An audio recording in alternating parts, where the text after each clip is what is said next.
एकमात्र आनंद ही चाहते हैं और उसी आनंद को पाने के लिए हम सब अनादि काल से प्रतिक्षण प्रयत्न भी कर रहे हैं, किंतु हमारे अनंतानंत जन्मों के प्रयत्नों के बावजूद भी हमें आनंद नहीं मिल सका। इसलिए ये सोचना पड़ेगा, ये विचार करना पड़ेगा, ये निश्चय करना पड़ेगा कि आनंद कहाँ है और हम सबको कैसे मिल सकेगा। जब इस पर विचार किया गया तो ये पता चला कि उस आनंदम स्वरूप श्री कृष्ण को प्राप्त करके ही कोई भी जीव आनंदमय हो सकता है। इसके अलावा और कोई प्रयत्न नहीं है आनंदम प्राप्ति का। लेकिन जब हमने ईश्वर को जानने का प्रयत्न किया तो ये पता चला कि वो ईश्वर तो सर्वथा अदृष्ट है, अव्यवहार है, अग्राही है, अलक्षण है, अचिंत्य है, अव्यप्रदेश है। वो तो महानतम बुद्धिमान ब्रह्मादिकों की बुद्धि से भी परे का विषय है। फिर हम सब उसको कैसे समझ पाएंगे? इसका आपको सेंस भी समझाया गया, क्योंकि वो ईश्वर इस इंद्रिय मन बुद्धि का प्रेरक भी है, धारक भी है, प्रकाशक भी है, ज्ञाता भी है, दिव्य भी है, सर्वज्ञ भी है, इसलिए उसको नहीं जाना जा सकता।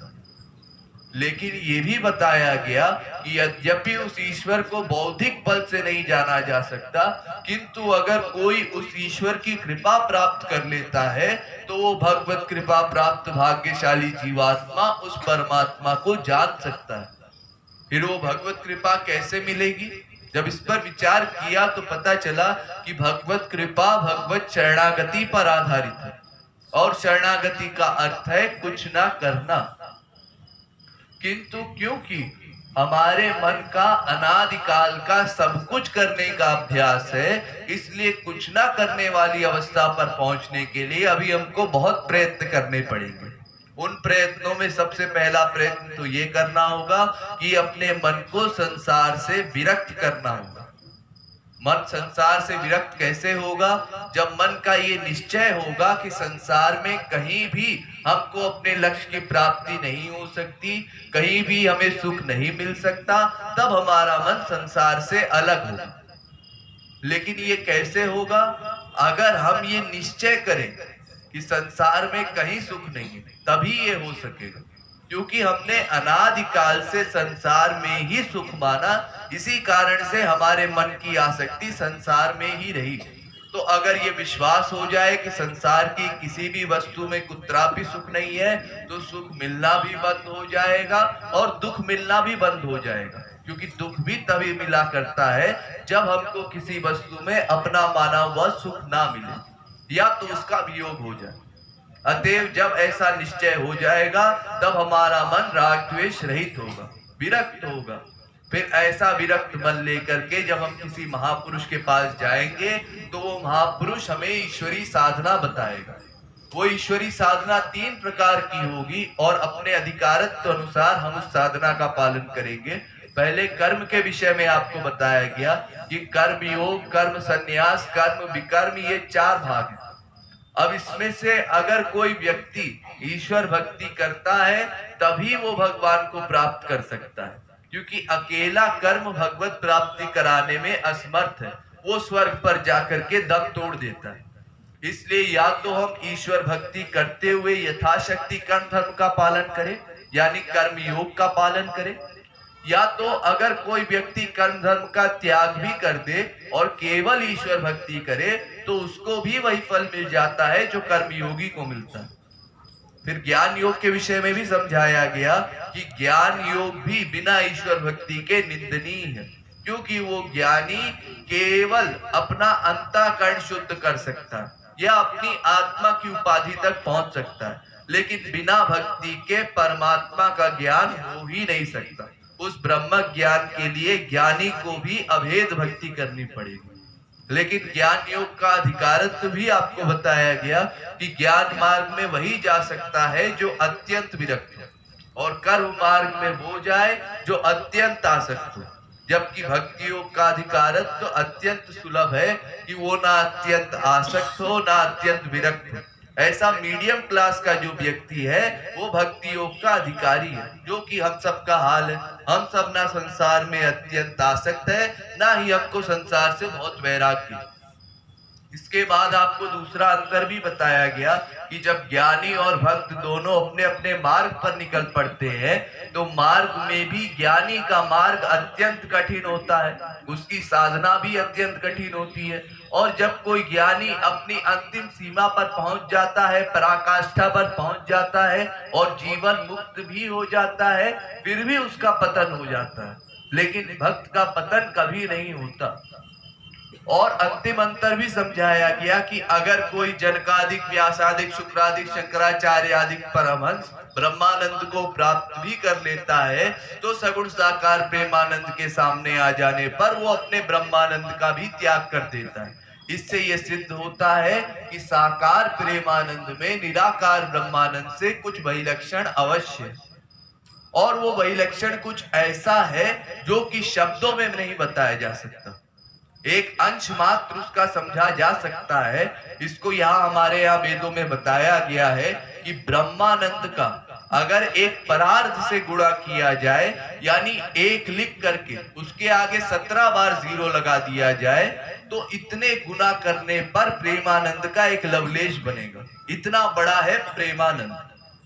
इसके बाद आपको बताया गया कि वो प्रेम, वो भक्ति जिसको परमहंस लोग भी चाहते हैं, वो भक्ति ही भगवान को पाने का एकमात्र जरिया है, क्योंकि उसी भक्ति में इतनी शक्ति है कि उसके अंडर में भगवान भी आ जाते हैं। वो सर्वसमर्थ भगवान भी भक्त के अधीन हो जाते हैं। लेकिन वो भक्ति भी ऐसे नहीं मिला करती, वो भक्ति एक शर्त पर मिला करती है, और वो ये है कि जब हमारा अंतःकरण शुद्ध हो जाता है, पात्र बन जाता है, तब हमको भगवत कृपा रूपी वो भक्ति मिलती है। लेकिन अपना अंतःकरण शुद्ध कैसे करेंगे हम? वो साधन भक्ति से करेंगे। वो साधन भक्ति क्या है? वो साधन भक्ति भगवान में मन का लगाव है। वास्तविक प्रेम हम कभी भी भगवान से कर ही नहीं सकते, क्योंकि वास्तविक प्रेम तो ना कोई गुण देख के होता है, ना कोई कार्य देख के होता है, वो बस हो जाता है। और एक बार वो प्रेम हो गया, फिर अवगुण सुनने पर भी भगवान से मन पृथक नहीं होता। कई गोपियां ऐसी है जो चाहती है कि उनका मन भगवान से अलग हो जाए, लेकिन तब मन अलग नहीं हो पाता। ये वास्तविक प्रेम है। लेकिन हमको पहले साधन करना पड़ेगा, और वो साधन करने की शर्तें भी आप सबको बताई गई कि पहली शर्त श्री कृष्ण प्राप्ति की इतनी तीव्र इच्छा बनानी होगी कि उनकी प्राप्ति को छोड़ करके हमारे मन में और कोई लक्ष्य ना रहे। दूसरी शर्त, हमें भक्ति को सबसे ऊंचा रख करके उससे अधिक किसी को महत्व नहीं देना, केवल भक्त को अपनी भक्ति से ही मतलब रखना। तीसरी बात, हमें शांत, दास्य, सख्य, वात्सल्य, माधुर्य इन भावों से भगवान का अनुशीलन करना है। इसमें भी शांत भाव का परित्याग, क्योंकि शांत भाव में बहुत दूरी है। इसलिए या तो श्री कृष्ण को अपना स्वामी माने, अपना सखा माने, अपना पिता माने, अपना पुत्र माने, या अपना प्रियतम माने, तब जाकर के हमारी भगवान में कुछ आसक्ति होगी, कुछ लगाव होगा। फिर चौथी बात कि श्री कृष्ण में ही मन का अटैचमेंट रहे, उनमें अनन्य रहे। अनन्य माने श्री कृष्ण, उनके नाम, उनके रूप, उनकी लीला, उनके गुण, उनके धाम, उनके जन, इसके भीतर ही हमारे मन का अटैचमेंट रहे। और पांचवी बात कि श्री कृष्ण का रूप ध्यान करें, उनकी लीलाओं को सुनते हुए, उनके गुणों की व्याख्या सुनते हुए, या उनके रूप की व्याख्या सुनते हुए केवल चुपचाप बैठ करके श्रवण ना करें, क्योंकि उससे हमारे कान की शुद्धि नहीं होगी। जब हम मन से रूप ध्यान करेंगे तब हमारा मन भगवान में लगेगा, तब हमको श्रवण का कुछ फल भी मिलेगा। अगर आप एक कान से सुने दूसरे कान से निकाल दे तो कभी आपका काम नहीं बन सकेगा। और इसके बाद आज साधना का विषय भी कुछ आपको बताना है। तो देखिए, ये प्रश्न हमारे दिमाग में हमेशा से अटका हुआ है कि साधना कैसे करें, और इसी बीच अवतार रहस्य भी आप सबको समझाया गया कि यद्यपि तमाम अवतार हम देखते हैं, लेकिन समस्त अवतार परिपूर्ण है, कोई भी अवतार छोटा बड़ा नहीं है। हमको किसी भी अवतार में ऐसी भावना नहीं करनी है कि रामा अवतार छोटा है, कि कृष्णा अवतार बड़ा है, कि शुक्रा अवतार छोटा है इत्यादि। ये तो भगवान को जिस अवतार में जितनी शक्तियां प्रकट करने की आवश्यकता थी, भगवान ने उस अवतार में उतनी शक्तियां प्रकट की।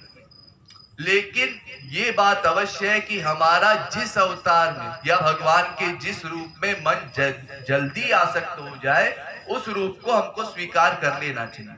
तो इस दृष्टिकोण से कृष्णा अवतार में सर्वोच्च रस प्राकट्य एवं लीला माधुरी का प्रदर्शन है। इसलिए श्री कृष्ण को हमको अपना इष्ट देव मान करके साधना करनी चाहिए।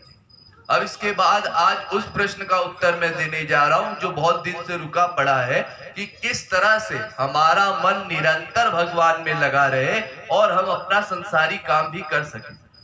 क्योंकि भगवान ने गीता में सर्वत्र अर्जुन को यही उपदेश दिया कि निरंतर मन का अटैचमेंट मुझ में करो। तस्मात् सर्वेषु कालेषु माम अनुस्मर्युध्य च, गीता के 8वें अध्याय का 7वां श्लोक। तेषाम नित्याभियुक्तानां, गीता के 9वें अध्याय का 22वां श्लोक। यो मां स्मरन्ति नित्यसा तस्याहं सुदुर्लभः पार्थ सततं कीर्तयन्तो मां, गीता के 8वें अध्याय का 14वां श्लोक, 9वें अध्याय का 14वां श्लोक और 10वें अध्याय का 10वां श्लोक। ये बार बार निरंतर शब्द का प्रयोग किया है भगवान ने कि लगातार मन का अटैचमेंट रहे। लेकिन अगर लगातार मन भगवान में लगा रहेगा तो हमारा संसार का काम कैसे चलेगा? अरे मन तो एक ही है, अगर एक दिशा में हमने लगा दिया तो दूसरा कोई संसारी वर्क नहीं हो पाएगा। और इसका सबसे बढ़िया प्रमाण है हमारी निद्रा अवस्था। जब हम नींद में होते हैं, हमारा मन स्वप्न बनाने में व्यस्त होता है या विश्राम करने में व्यस्त होता है, उस समय हमारी इंद्रियां कोई वर्क नहीं करती। हमारे घर में बड़े चोरी हो जाए, डकैती पड़ जाए, घर में आग लग जाए, वो पता नहीं चलता हमको। जब मन फिर से एक्टिव होता है, जब मन फिर से सक्रिय होता है, तब जाकर के हमको पता चलता है कि अरे ऐसा ऐसा हो गया। तो अगर ऐसे ही हमारा मन भगवान में रहेगा तो हमसे संसारी काम तो हो नहीं पाएगा, और संसार का काम करना भी जरूरी है। जब तक ये शरीर है, इस शरीर का भी ध्यान रखना पड़ेगा। तो मन भगवान में निरंतर कैसे लगा रहेगा? देखिए, इसका बहुत सीधा सा उत्तर है, 2 तरह के कर्म होते हैं और दोनों तरह के कर्म करने का हमको अभ्यास है। ये कोई नई बात आपको नहीं बताऊंगा, आप सबको ये पहले से पता है। अरे यूं समझिए एक उदाहरण से कि एक बार ऐसा हुआ कि एक पत्नी थी जिसका पति 2 साल से विदेश में नौकरी कर रहा था। तो 2 साल से वो पत्नी अपने पति से मिली नहीं है। तो जब 2 साल बाद उसका पति लौट करके आने वाला था, तो उस पत्नी को इतनी खुशी हुई कि वो सुबह से अपने पति के लिए मेहनत करती है, रसोई घर में तमाम प्रकार की तरकारी और सब्जी और मिठाई और तमाम तरह का खाना बनाती है। सुबह से बिजी है, इतना परिश्रम करती है अपने पति के लिए, ये सोच करके कि पति देव आएंगे और खा करके खुश हो जाएंगे। और फिर उसके बाद पतिदेव जब आए तो पत्नी ने अच्छे से पतिदेव को खाना वगैरह खिलाया, उनसे पूछा भी खाना ठीक बना है। पतिदेव भी बहुत खुश हुए। उन्होंने कहा विदेशों में तो उबला उबला खाना मिलता है, इंडिया की तरह बढ़िया मिर्च मसाला तो कुछ मिलता नहीं है, तो यहाँ आकर के बहुत दिनों बाद हमको तृप्ति हुई है तुम्हारे हाथ का खाना खा करके। अब फिर उसके बाद कुछ ऐसा काम हुआ कि शाम को पत्नी को कहीं जाना पड़ा, तो उसने नौकर से बोल दिया कि देखो जो जो मैंने बनाया था तुम वही सब बना देना और शाम को खिला देना। तो उसने कहा ठीक है, और साहब को उसी प्रकार से उसने सब खाना बना करके खिलाया। फिर उसी प्रकार से जैसे पत्नी ने पूछा कि खाना कैसा बना है, उसी तरह से नौकर ने भी पूछा कि खाना कैसा बना है, और उसी तरह से मालिक ने भी जवाब दिया कि हमको बहुत अच्छा लगा, बहुत दिनों बाद इतना स्वादिष्ट खाना खाया हमने। अब इसके बाद मेन क्रिया कब शुरू हुई? ये कर्म समाप्त हो जाने के बाद। अभी तक दोनों का कर्म एक जैसा दिख रहा है, लेकिन दोनों का कर्म एक है नहीं। क्या फर्क है दोनों के कर्म में? एक कर्म में आसक्ति छुपी हुई है और एक कर्म में बिल्कुल आसक्ति नहीं है। क्या मतलब? मतलब एक मन बुद्धि युक्त कर्म है और एक मन बुद्धि आसक्त युक्त कर्म है। पत्नी जो खाना बनाती है, उस खाना बनाने में उसकी आसक्ति है, उसका प्रेम है, तो प्रेम से खाना बनाती है। और नौकर अपनी जिम्मेदारी समझ के बनाता है, उसको कोई बहुत खुशी नहीं होती। ये कैसे पता आपको? ये इनकी प्रतिक्रिया से पता चलता। अच्छा देखिए, अब इतनी मेहनत करने के बाद जब शाम को पत्नी थकार के वापस आने लगी अपना काम खत्म करके, तो रास्ते में उसको अपनी सहेली मिली। तो वो अपनी सहेली पर चढ़ गई, लिपट गई और रोने लगी। उसकी सहेली ने बोला, क्या हो गया, क्यों इतना तू भावुक हो रही है? उसने कहा, क्या बताए, बहुत दिन बाद पतिदेव को खाते देखा, बहुत खुशी हुई। हमको अपनी सारा मेहनत का फल मिल गया। जो सुबह से हमने इतनी मेहनत की वो कोई मेहनत नहीं थी। पतिदेव के मुख पर वो सुकून देख करके, वो खुशी देख करके वो हमारा सारा मेहनत सफल हो गया। यानी इतना परिश्रम करने के बावजूद, इतना मेहनत करने के बावजूद भी पत्नी को कोई गम नहीं है कि ये बेवकूफ क्यों आ टपका। अभी तक हम अच्छे खासे थे, हम अपना काम चला रहे थे, अब ये आ गया डबल डबल खाना बनाना पड़ेगा। कोई ऐसी फीलिंग नहीं हुई। इतना परिश्रम के बाद भी वो खुश हो रही है। और दूसरी तरफ जो नौकर है, जब वो थकार के अपने घर जाता है तो जाकर के मालिक को गालियां देने लगता है।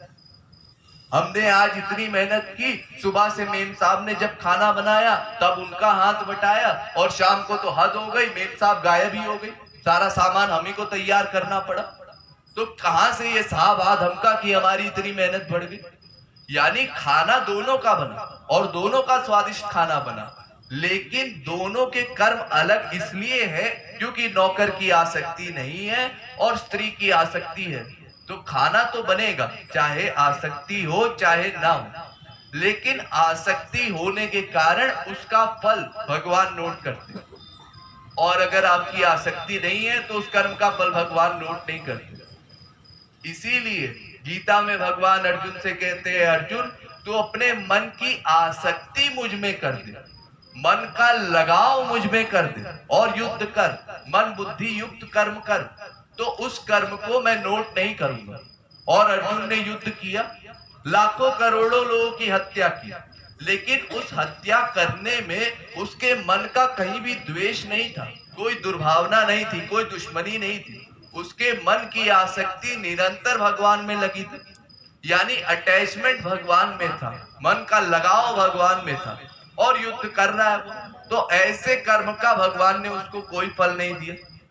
तो ऐसे ही भगवान हम सबको ये आदेश देते हैं कि हम अपने मन बुद्धि का संयोग संसार में कहीं भी करें, किसी भी काम में करें, लेकिन मन की जो आसक्ति है, जो मन का अटैचमेंट है, वो भगवान में रखें। और हम अधिकतर कर्म ऐसे करते भी हैं। 99% जितने भी हमारे कर्म होते हैं वो इसी प्रकार से होते हैं, आसक्ति रहित।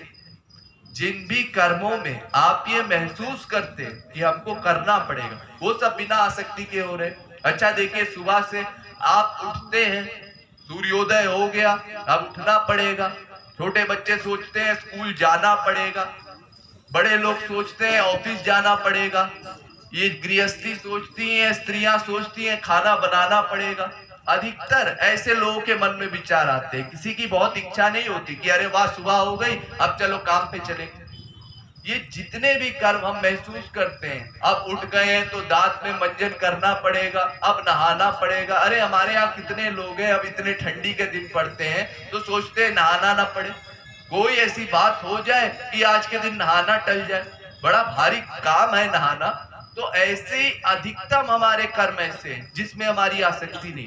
हाँ, कुछ कर्म अवश्य है जिनमें हमारी आसक्ति है, जैसे कि खाना खाना।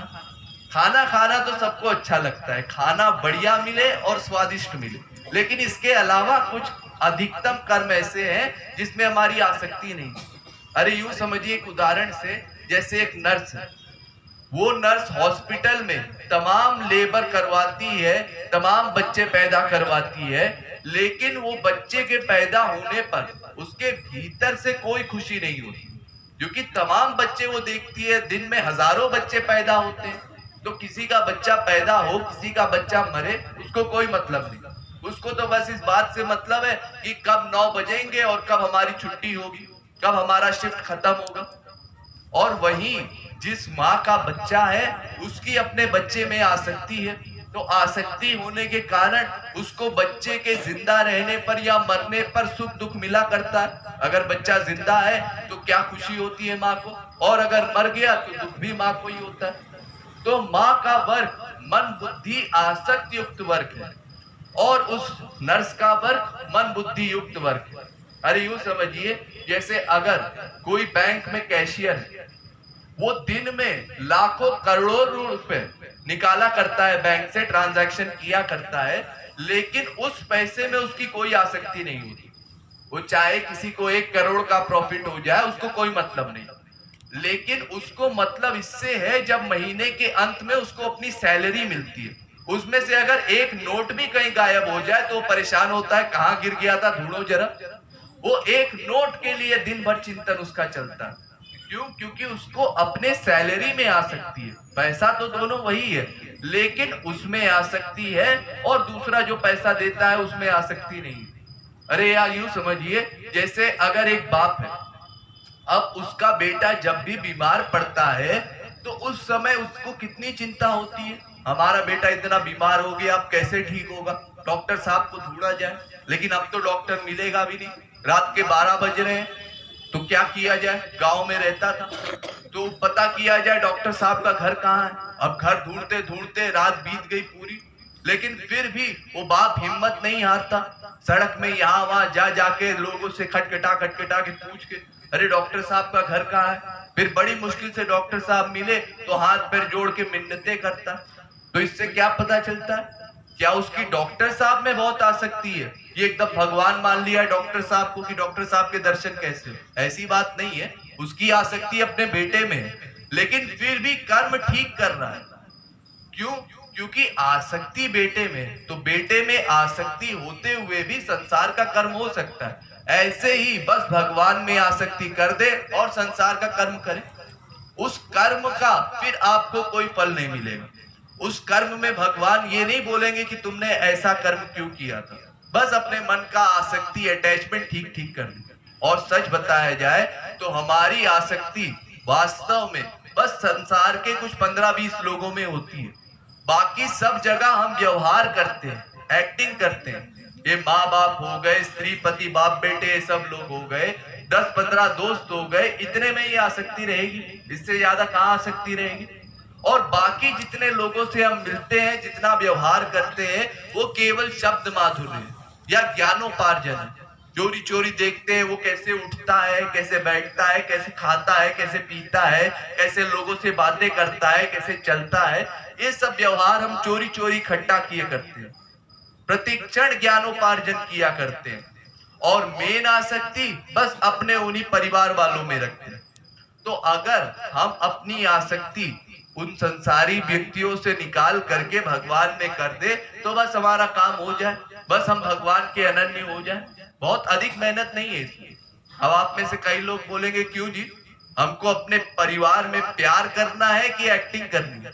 प्यार करने का अनुमति शास्त्र वेद आपको नहीं देता। और वैसे सच बताया जाए तो संसार में कोई आपका प्यार चाहता भी नहीं। और अगर आपको विश्वास नहीं होता तो एक दिन उसी व्यक्ति से जिससे आपको लगता है कि बहुत प्यार करता है, उसके साथ बैठ जाइए और बैठे रहिए 2 घंटा, 4 घंटा, 10 घंटा, 20 घंटा। आप हम बैठ करके बिल्कुल प्यार करेंगे। अरे वो कोई भी हो, माँ ही हो, ऐसा प्यार भला कौन बर्दाश्त करेगा। कहेगा भाई हमको छोड़ो, अब भूख लग रही है, अब हम थक गए। ऐसे प्यार से पेट थोड़ी भरता है हमारा भी शरीर है, इसको भी कर्म करना होता है। अब ऐसे तुम्हारे साथ बैठे रहेंगे, तुम बोलोगे प्यार करेंगे, ऐसा प्यार कोई नहीं चाहता। संसार में सब बस यही चाहते हैं कि आप जो जिम्मेदारी है आपकी, उनके प्रति जो उत्तरदायित्व है आपका, वो उत्तरदायित्व आप ठीक ठीक निभाइए। अरे जैसे मैं एक उदाहरण देता हूँ, एक स्त्री है, अब दिवाली आती है तो वो अपने पति से कहती है, ए जी सुनिए जी, हमको वो साड़ी बड़ी पसंद आई थी, हमने देखी ना, तो हमारे लिए वो साड़ी खरीद दीजिए। अब अगर पतिदेव ने वो साड़ी खरीद दी तो स्त्री समझ लेती है पतिदेव हमको मानते हैं, और अगर नहीं खरीदी तो घर में झगड़ा शुरू हो जाता है, आपका बिल्कुल प्यार ही नहीं है हमसे, हमने एक साड़ी मांगी, आप एक साड़ी भी नहीं लाते हैं हमारे लिए। अब भले पतिदेव कोई भी और काम करने को तैयार हो जाए, साड़ी ना लाए तो पत्नी कहेगी प्यार नहीं है आपका। क्योंकि संसार में यही सब चाहते हैं कि जैसी उनकी इच्छा हो वो आप पूरी कर दें।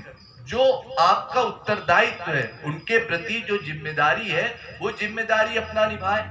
तो जब जिम्मेदारी निभाने से संसार वाले खुश होते हैं तो आप अपनी जिम्मेदारी निभाइए सब, और मन की आसक्ति भगवान में कर दीजिए। इसमें भगवान भी खुश, संसार वाले भी खुश। क्यों अपना काम बिगाड़ते हैं। अरे देखिए, अगर संसार में कोई किसी से प्यार नहीं करेगा तो सब काम गड़बड़ सड़बड़ हो जाएगा, फिर संसार में कोई काम ठीक नहीं हो पाएगा।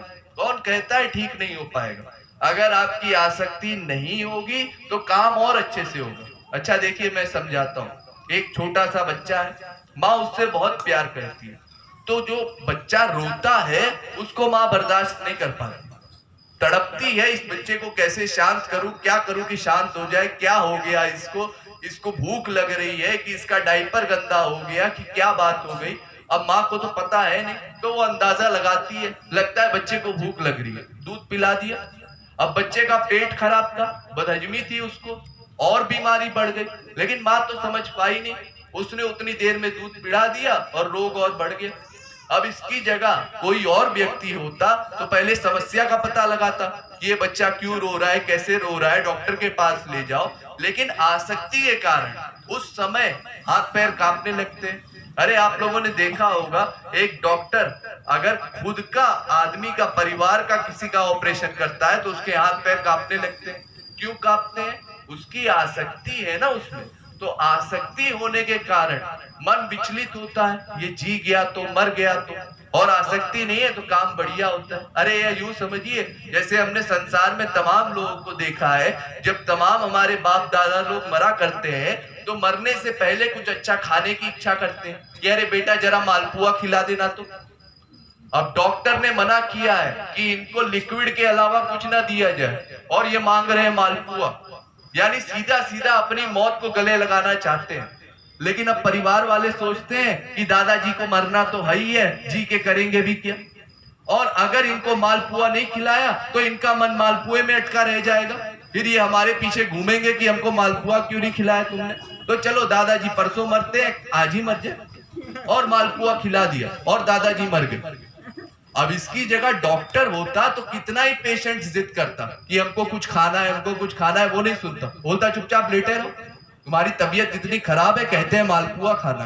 अरे कोई हो, कोई नर्स हो, कोई डॉक्टर हो, वो नहीं सुनेगा, क्योंकि उसकी आप में आसक्ति नहीं है ना, और हमारी आसक्ति है तो हमारा मन डामाडोल हो जाता है।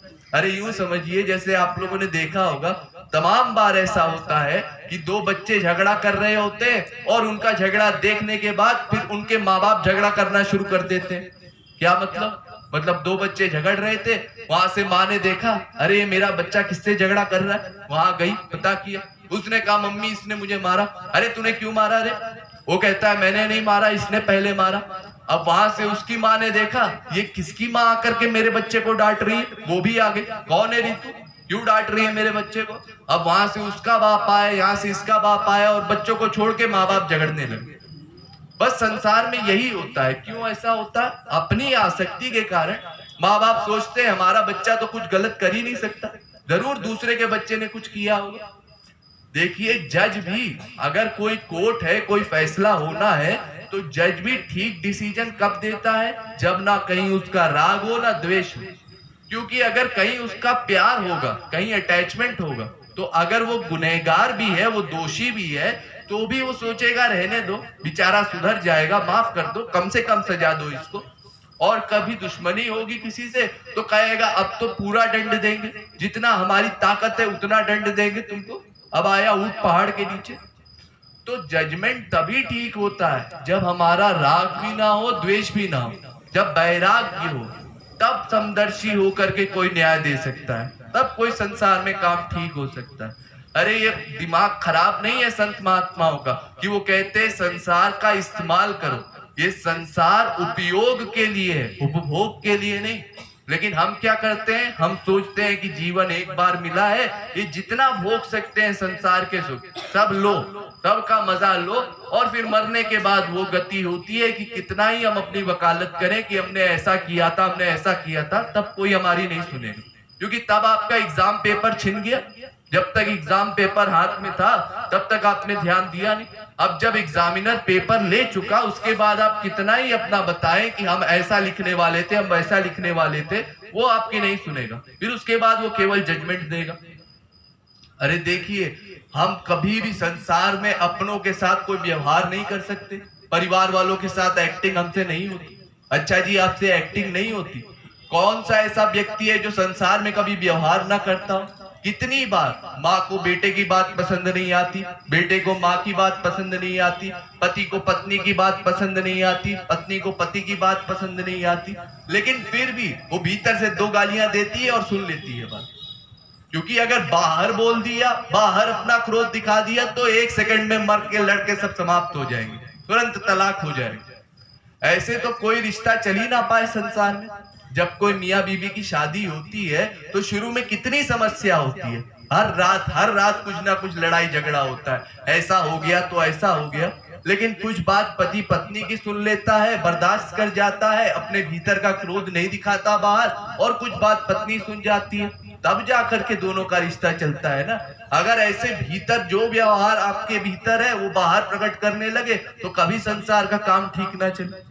अरे देखिए, आप लोग ऑफिस जाते हैं, ऑफिस में सब काम कितना बढ़िया होता है, कोई एक दूसरे से कुछ मतलब नहीं रखता, बस अपने काम से मतलब रखते हैं, ना बातचीत ना किसी तरह का टाइम वेस्ट, तो सब काम ठीक ठीक होता है। और वहीं घर में एक दूसरे को जानने पहचानने वाले लोग, एक दूसरे से प्यार करने वाले लोग, एक ही गोत्र के लोग, एक ही जाति के लोग रहते हैं, फिर भी आपस में लड़ते रहते हैं दिन भर, और फिर ऑफिस में आकर के फिर काम करते हैं, उसमें अलग अलग तरह के लोग होते हैं, कोई मुंबई से आया, कोई दिल्ली से आया, कोई यूपी से आया, सब तरह के लोग आए, लेकिन इन लोगों में कोई झगड़ा नहीं होता, अलग अलग मानसिकता होने के बावजूद, और घर में एक दूसरे को जानने वाले लोग ही आपस में लड़ते हैं।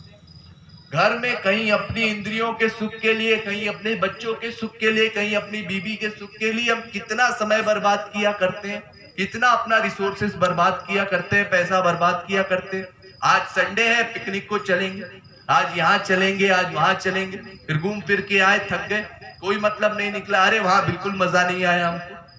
और वहीं ऑफिस में सब काम बढ़िया बढ़िया चलता है, क्यों? क्योंकि आसक्ति नहीं है ना कहीं, बस अपने काम से मतलब है, बस कर्म का पालन करता है आदमी। तो ऐसे ही आसक्ति हमारी हम भगवान में कर दे और संसार से वैराग्य कर दे, संसार में व्यवहार रखे।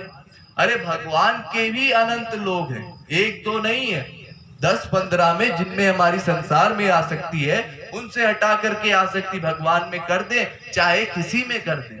भगवान के इतने रूप है, इतने धाम है, इतने जन है, किसी में हमारी आसक्ति हो जाए, जिसको हम चाहें, हम सबका काम बन जाएगा। बस इसी का नाम है कर्मयोग। और जो दूसरी साधना मैंने आपको बताई थी कर्म संन्यास की, जो आपको एकांत में बैठ करके करनी है, वो इसलिए करनी है ताकि जब हम संसार के सामने जाए तो हमारा मन भगवान में दृढ़ रहे। वो संसारी संपत्ति के सामने आ जाने पर या संसारी ऐश्वर्यों के सामने आ जाने पर हमारी फिर संसार में आसक्ति ना हो। इसीलिए हर जगह, हर शास्त्र में ये कर्म संन्यास की साधना का, यानी एकांत में साधना करने का बड़ा महत्व बताया गया। विर्विवत्से विलधुभावी यत्पाद काय मानसा। अरे यूं समझिए जैसे आप लोग अपने शरीर को ठीक रखने के लिए शारीरिक व्यायाम करते हैं ना, एक्सरसाइज करते हैं, कुछ लोग रनिंग करते हैं, कुछ वॉकिंग करते हैं, कुछ खेल खेलते हैं, ये सब अपने शरीर को चुस्त रखने के लिए करते हैं, शारीरिक फिटनेस के लिए। ऐसे ये आत्मा का व्यायाम है।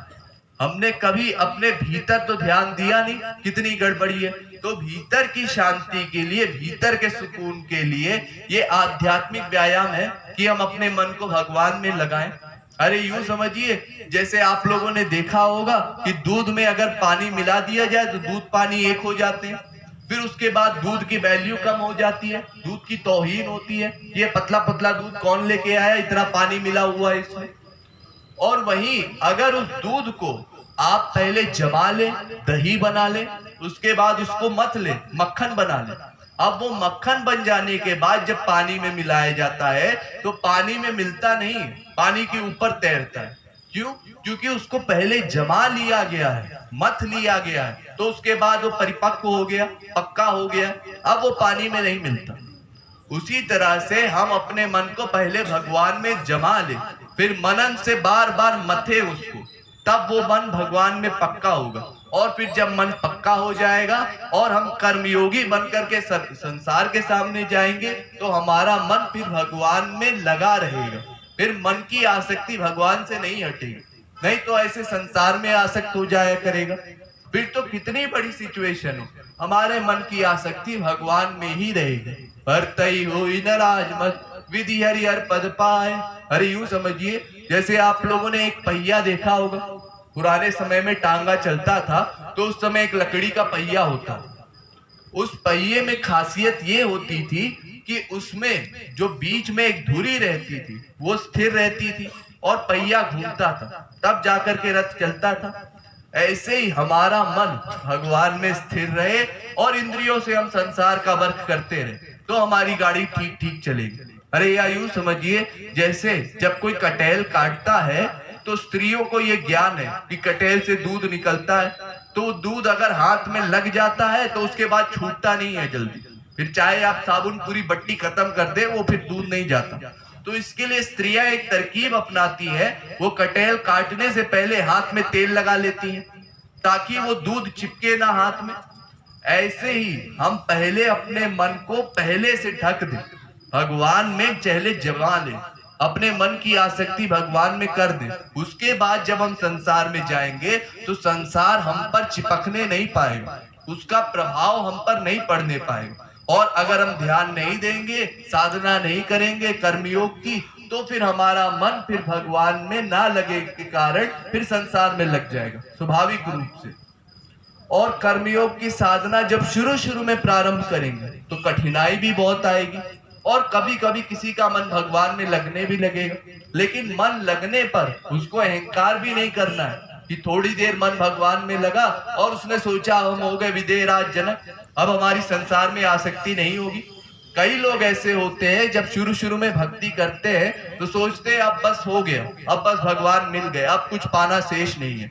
जब तक श्याम सुंदर आपको दर्शन ना दे तब तक माया से सतर्क रहिए। जैसे आप लोग जब एक पौधा लगाते हैं तो पौधा लगाते समय उसकी जिम्मेदारी भी बड़ी होती है, ध्यान रखना पड़ता है कि इसको धूप भी बराबर मिले, पानी भी बराबर मिले, कहीं कोई गाय भैंस आकर के इसको चर ना जाए, कोई बकरी खा ना जाए, कोई आदमी इसके ऊपर पैर ना रख दे, बड़ी सावधानी से निगरानी करते हैं उसकी। फिर जब वो धीरे धीरे पेड़ बड़ा हो जाता है और वृक्ष बन जाता है, बड़ा पेड़ बन जाता है, मोटा पेड़ बन जाता है, फिर उसके बाद आप परवाह नहीं करते, अब तो इतना बड़ा पेड़ हो गया, अब तो चाहे हाथी बांध दो, अब कोई डरने की बात नहीं। ऐसे जब शुरू में आप साधना करें तो बड़ा सावधान होकर के करें, क्योंकि माया फिर हावी हो जाती है, क्योंकि आप प्रयत्न कर रहे हैं ना भगवान में मन लगाने की, लेकिन मन की आसक्ति तो संसार में थी, इसलिए बार बार संसार अपनी तरफ खींचता है। तो आदत छुड़ाने में जैसे परिश्रम पड़ता है उसी प्रकार से भगवान में मन लगाने में भी परिश्रम पड़ता है। उसमें आप शुरू में संभल के चलिए, फिर जब आपका मन भगवान में लगने लगे तो फिर उसको और लगाने का प्रयत्न कीजिए। और जब मन ऐसा हो जाए कि अब भगवान से हटता नहीं, फिर उसके बाद संतुष्ट हो जाइए। चंदन विश्व व्यापय नहीं लिपटे रहत भुजंग। फिर तो चाहे आप कितने ही भयानक संसार में रहिए, अगर आपका मन भीतर से भगवान में लगा हुआ है तो उस बाहरी संसार का आपके ऊपर कोई फर्क नहीं पड़ेगा। अरे यूं समझिए, जैसे आप जब कोई नई भाषा सीखते हैं, जैसे कोई उर्दू सीखता है तो एक एक शब्द सीखता है, एक एक मात्रा सीखता है, फिर छोटे छोटे ब्रैकेट में लिखता है, फिर धीरे धीरे शब्दों को जोड़ना सीखता है, जैसे क सीखा, फिर म सीखा, फिर ल सीखा, फिर तीनों को जोड़ करके लिखना सीखा कमल। और फिर जब सीख गया तो फिर घसीटा मारने लगा, उसके बाद उसको कॉन्फिडेंस हो जाता है। या यूं समझिए और अच्छे तरीके से, जैसे जब कोई साइकिल चलाना सीखता है तो जब साइकिल चलाना शुरू किया था तो कैसे उसके हाथ पैर डगमगाते थे, बार बार वो गिर जाता था साइकिल से, लेकिन जब धीरे धीरे चलाते चलाते उसका अभ्यास हो गया तो उसके बाद उसको इतना कॉन्फिडेंस आ जाता है कि एक हाथ हैंडल से छोड़ करके भी कई चलाते हैं, और कुछ तो ऐसे सरफिरे होते हैं दोनों हाथ छोड़ करके चलाते हैं। आप लोगों ने तमाम देखा होगा, कई ऐसे युवा बच्चे होते हैं जवानी के जोश में अपना हाथ हटा देते हैं हैंडल से, जबकि मनुष्य ऐसे ऐसे मृत्यु को प्राप्त हो जाता है कि क्या बताएं। आप लोग सुनते होंगे, एक आदमी थे वो बाथरूम में फिसल करके मर गए। जब ऐसे भी लोग मर जाते हैं तो इतनी स्पीड में जाते हुए हैंडल से हाथ हटाना ये कितनी बड़ी मूर्खता है, लेकिन फिर भी लोग ऐसा किया करते हैं क्योंकि इतना कॉन्फिडेंस हो जाता है कि अब हमारा एक्सीडेंट नहीं होगा, अब हमको बाइक चलाना आ गया, साइकिल चलाना आ गया। इसी तरह से जब आपका मन भगवान में इतना लगने लगे कि आपको कॉन्फिडेंस हो जाए, अब तो भगवान हमारे हृदय से निकल ही नहीं सकते। हम कितनी बात सुने भगवान के विरोध में, अब भगवान में कभी हमारी आसक्ति कम नहीं होगी। तब ठीक है, तब आपको डरने की जरूरत नहीं। लेकिन अगर आप अभी साधक क्लास में हैं और एक कुसंग की बात सुन करके आप सत्संग का त्याग कर सकते हैं, तो फिर अपने तत्व ज्ञान को पक्का रखिए, टटोलिए अपने आप को, और कभी भी ऐसा ना सोचिए कि अब हमारा हो गया, अब हम सिद्ध हो गए। जब तक आपको भगवत प्राप्ति नहीं हो जाती, तब तक माया कभी भी हावी हो सकती है। अच्छा, तो इसके लिए क्या करेंगे? इसके लिए पहले भगवान का रूप ध्यान करेंगे। तो जब श्री कृष्ण का रूप ध्यान करने चले, तो उसमें पहला क्वेश्चन ये आता है कि श्री कृष्ण कितने बड़े होने चाहिए, यानी किस उम्र के श्री कृष्ण का ध्यान करना चाहिए, कैसा रूप होना चाहिए श्री कृष्ण का। तो इसमें कोई ऐसी विधि नहीं है या कोई कंपल्शन नहीं है कि ऐसे ही श्री कृष्ण होने चाहिए। ये आपकी भावना पर डिपेंड करता है। आप कहें मेरे लाला, तो चाहे छोटे से श्री कृष्ण बना लीजिए, अपने गोद में खिलाइए, 6 महीने के बना लीजिए, चाहे थोड़े और बड़ा बना लीजिए, 2 साल के, 3 साल के, तोतली भाषा में बोलते हुए श्री कृष्ण, उनको जरा भोजन कराइए, उनको प्यार दुलार कीजिए, उनको अपना लाला मान लीजिए। अगर आप कहें मेरे प्रियतम, तो 16 वर्ष के श्री कृष्ण बना लीजिए। ये तो आपकी भावना पर डिपेंड करता है कि आपको जैसा मन करे वैसा श्री कृष्ण का ध्यान करें। और इसमें भी ऐसा कोई कंपलसरी नहीं है कि एक बार हमने छोटे से श्री कृष्ण का ध्यान किया तो बड़े श्री कृष्ण का ध्यान नहीं कर सकते, या बड़े श्री कृष्ण का ध्यान किया तो छोटे श्री कृष्ण का ध्यान नहीं कर सकते। जैसी आपकी भावना बनती जाए, तुरंत तुरंत भावना बदलते जाइए, उसमें कुछ गलत नहीं है। आपका मन करता है श्री कृष्ण का कैसा श्रृंगार करें, आपकी अगर इच्छा है कि जैसा श्रृंगार श्री कृष्ण का पहले हुआ करता था, जैसे पीतांबर पहना करते थे, जैसे मोर पंख लगाया करते थे, जैसे कामरी ओढ़ा करते थे, जैसे कमरबंद बांधा करते थे, वैसा श्रृंगार हो तो वैसा श्रृंगार कीजिए। अगर आपकी इच्छा है जैसे हम कपड़े पहनते हैं वैसे श्री कृष्ण कपड़े पहने, उनको वैसे कपड़े पहनाइए। आपकी इच्छा है उनको घड़ी पहनाने की, घड़ी पहनाइए। जैसी आपकी इच्छा होती है, जैसा आपका मन करता है, वैसा उनका श्रृंगार कीजिए। भगवान ने किसी चीज की शर्त नहीं रखी, बस एक ही चीज बोली है कि अपने मन की आसक्ति उनमें करें।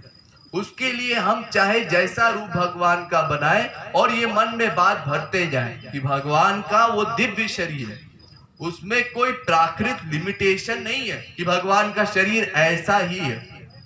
तो वो दिव्य शरीर हमारी भावना के अनुसार बदलता जाता है। अभी हमने काले काले ठाकुर जी सोचे थे, फिर गोरे गोरे ठाकुर जी सोच लीजिए, इसमें कुछ कंपल्शन नहीं है। अरे यहाँ तक कि भगवान ने ऐसा भी नहीं कहा कि मुझे देखने के लिए तुमको आंख की जरूरत है, नहीं तो सूरदास जैसे भक्त हड़ताल कर देते, या जी आपने हमको मानव दे दिया लेकिन आंख ही नहीं दी, आपका दर्शन कैसे करें। एक ऐसी कथा है कि एक बार गए थे सूरदास, तो सूरदास ने गर्ग से जाकर के पूछा कि अरे भगवान ने तो हमको आंख ही नहीं दी, हम कैसे ठाकुर जी का दर्शन करें। उनके बारे में सुना बहुत है कि उनकी ऐसी माखन चोर की छवि है, लेकिन कभी उनको देख नहीं पाएंगे। तो गर्गाचार्य जी ने पूछा, एक बात बताइए, आपके मन में किसी बालक की छवि आती है तभी तो आप उनके लिए भजन लिखते हैं। हाँ आती तो है। तो वो कैसे आती है? वो इसीलिए आती है क्योंकि आपके मन का अटैचमेंट भगवान में है। तो भगवान में अटैचमेंट हो जाने के कारण वो भगवान आपको दर्शन देते हैं। उसके लिए ये प्राकृत आंख की आपको आवश्यकता नहीं है, वो भगवान अपनी दिव्य आंख प्रदान करते हैं, वो दिव्य दृष्टि प्रदान करते हैं। तो भगवान की दिव्य आंख मिल गई, उससे भी भगवान का दर्शन हो जाता है। इस प्राकृत आंख की क्या आवश्यकता है? जैसे अगर आपको अमृत मिल गया तो अमृत अपने आप में पर्याप्त है, उसमें पानी मिलाने की जरूरत नहीं कि आप सोचे कि पानी हमारे पास होगा तब अमृत हम पिए। केवल अमृत पी लिया तो भी अमर हो जाएंगे, पानी मिला करके पिया तो भी अमर हो जाएंगे। इसीलिए सूरदास जी तो चैलेंज करते हैं भगवान को कि बाह छुड़ाए जात हो निबल जानी के मोही, हृदय ते जब जाओगे तो मर्द बधूंगा तो ही। ये थोड़े से राक्षसों को मार करके अपने आप को बड़ा बलवान समझते हो, बड़ा मर्द समझते हो। अरे अगर वास्तव में शक्ति है तो मेरे हृदय से निकल करके दिखाओ। ऐसा हो ही नहीं सकता कि तुम मेरे हृदय से भाग जाओ। ये एक भक्त का कॉन्फिडेंस है। और ये कॉन्फिडेंस कैसे आया? ये बार बार जब उनमें मन की आसक्ति की, तो आसक्ति हो जाने के कारण इतना विश्वास हो गया कि वो ही मेरे हैं, और जब मैं उनको मानूंगा तो उनको मुझे अपना मानना ही पड़ेगा। और इस लेवल पर पहुंचने के लिए भगवान ने हमको सब स्वतंत्रता दे दी। जो चाहे उनका नाम ले ले, जो रूप ले ले, जो गुण ले ले, जो लीला ले ले, और भगवान को अपना मान ले। अपना कैसे मानेंगे? वही चार भाव, जैसा मैंने आपको बताया। श्री कृष्ण मेरे स्वामी है, मैं उनका दास हूँ। श्री कृष्ण मेरे सखा है, मैं उनका दोस्त हूँ। श्री कृष्ण मेरे पुत्र हैं, मैं उनका पिता हूँ। और श्री कृष्ण मेरे प्रियतम है, मैं उनकी प्रेयसी हूँ। और ऐसी भावना रख करके हमको श्री कृष्ण की सेवा करनी है, उनसे कुछ मांगना नहीं है। पहले भी मैंने आपको बताया था कि जितनी भी मोक्ष पर्यंत की कामनाओं हैं उनका त्याग कर देना, कभी उनसे कुछ मांगना नहीं है। और अगर मांगने की इच्छा भी हो, अगर वो सामने आ करके ये कहे भी कि मुझसे कुछ मांगो, तो केवल उनसे उनका प्रेम मांगो, उनकी भक्ति मांगो। और वो भी मांगने की जरूरत नहीं है। क्यों? क्योंकि वेद कहता है यद दुर्लभम यद अप्राप्यम मनसो यद गोचरम तदप्य प्रार्थितो ध्यातो ददाति मधुसूदन। वो सब जो भी चीज आप चाहते हैं वो श्री कृष्ण बिना मांगे देते हैं, क्योंकि वो तो सर्वांतरयामी है। आपके अंतःकरण की बातें नोट ही कर रहे हैं, तो आपको मांगने की भी जरूरत नहीं। तो क्यों हम मांगने की बीमारी मांगे कि हम पहले भगवान से कुछ बोले तब भगवान हमको दे? जब भगवान पहले से ये जानते हैं कि हमको क्या चाहिए क्या नहीं चाहिए, फिर हम ये बोलने का शिष्टाचार क्यों रखें कि पता चला हम संकोच में कोई चीज नहीं बोल पा रहे और भगवान भी संकोच में नहीं कर पा रहे। इसलिए कुछ मत मांगिए भगवान से, केवल भगवान को सुख देने के लिए उनकी सेवा की। इसमें ध्यान दीजिए, आप अगर वात्सल्य भाव से श्री कृष्ण से प्रेम करते हैं तो भी आपका लक्ष्य सेवा का ही होना चाहिए। कभी ऐसा मत सोचिएगा कि हमने श्री कृष्ण को पुत्र माना है तो हम बीमार हो गए तो श्री कृष्ण आकर के हमारी सेवा करे, श्री कृष्ण हमारे चरण दबाए। कभी ऐसा विचार ना है, इसके लिए मैं पहले क्लियर कर देता हूं। आपका चाहे जो भी भाव हो श्री कृष्ण के प्रति, कभी भी ऐसा विचार मत लाइएगा कि श्री कृष्ण आकर के हमारी सेवा करे, हमको सेवा करनी है, ऐसी भावना बनाइएगा। फिर उसके बाद जब ऐसी भावना बन जाएगी कि हमको श्री कृष्ण की सेवा करनी है, तब फिर धीरे धीरे प्रेम बढ़ते बढ़ते वो आगे वाली स्टेज आती है। अगर पहले से आप सोच लें कि भगवान हमारी सेवा करे तो वो पाखंड हो जाएगा। तो इस तरह से जब आप श्री कृष्ण का रूप ध्यान करेंगे तो रूप ध्यान करते समय आपको क्या करना है? अपनी इंद्रियों को उनके प्रति व्याकुलता युक्त बनाना है। और व्याकुलता युक्त कैसे बनाएंगे? ऐसा सोचना है श्री कृष्ण के दर्शन कब मिलेंगे, उनसे हम कब मिलेंगे, कब बातें करेंगे, कब उनकी मुरली की ध्वनि सुनने मिलेगी। ऐसा सोच सोच के आंसू बहाना है उनके लिए। ये आंसू बहाना ये पहला स्टेप है भक्ति मार्ग में चलने के लिए। जब तक आप आंसू नहीं बहाएंगे तब तक आपके मन की आसक्ति भगवान में नहीं होगी। इसलिए आंसू बहाना ये सबसे पहला स्टेप भक्ति मार्ग में चलने के लिए। उसमें सहायता के लिए आप चाहे भगवान की कोई लीला सुन लीजिए, चाहे रामायण सुन लीजिए, चाहे भागवत सुन लीजिए। अरे यहाँ तक कि संतों ने कितने भजन बनाए हैं, हमारे महाराज जी ने कितने भजन बनाए हैं। उन भजनों को जब आप पढ़ेंगे, उन पदों को जब आप पढ़ेंगे और उसका ध्यान करेंगे, उसका संकीर्तन करेंगे, तो उससे आपके आंसू अपने आप निकलेंगे। अगर श्री कृष्ण में प्रेम की भावना होगी, उसको संकीर्तन कहते हैं। नाति लीला गुणादि नाम उच्चई भाषा तो कीर्तनम। तो ये संकीर्तन करना बहुत आवश्यक है। अब कोई कहेंगे संकीर्तन करना क्यों आवश्यक है? ये इसलिए आवश्यक है क्योंकि जैसे कर्म संन्यास की साधना मैंने आपको बताई, आपको एकांत में बैठ करके मन का लगाव भगवान में करना है। लेकिन इसका मतलब अगर आप एकदम शांत बैठ करके एकदम मौन वातावरण में भगवान का ध्यान करेंगे, तो आपने भगवान को सामने खड़ा किया और भगवान की छवि अपने सामने देख करके 1 मिनट बीता, 2 मिनट बीता, अब आपने कहा चलो हटाओ यार, बहुत आलस आ रहा है ऐसे खाली बैठे बैठे। तो आलस आने के कारण फिर भगवान का ध्यान ठीक नहीं हो पाएगा। और जब आप संकीर्तन करेंगे तो उसमें तमाम शब्द आएंगे, उन शब्दों में भगवान की अलग अलग झांकियों का वर्णन होगा। और जैसे जैसे वर्णन होगा वैसे वैसे हम ध्यान करते जाएंगे। अच्छा, आरती हो रही है, हाँ, भगवान के मुकुट से लेकर के भगवान के चरणों के नाखून तक एक एक चीज का डिटेल में वर्णन है।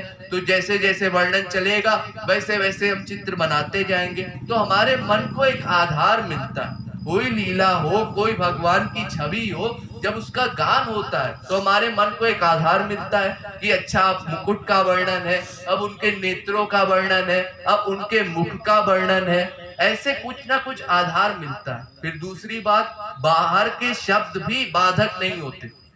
जब हम खाली बैठे रहते हैं तो हमारा कान यहाँ वहां जाता रहता है, तो उसके कारण हमारे मन का यहाँ वहां डाइवर्जन होने के कारण हमारा ध्यान ठीक नहीं हो पाता। और जब हम कीर्तन कर रहे हैं उस समय इतनी आवाज होती है कि ये बाहर की आवाजें बाधक नहीं होती। उस समय कोई हॉर्न बजा रहा है, कोई थाली गिरा रहा है, वो सब भी उसी संकीर्तन में जुड़ जाता है। तो आपको कोई डिस्टरबेंस फील नहीं होता कि अरे ऐसा गड़बड़ हो रहा है, हमारा ध्यान गड़बड़ा रहा है।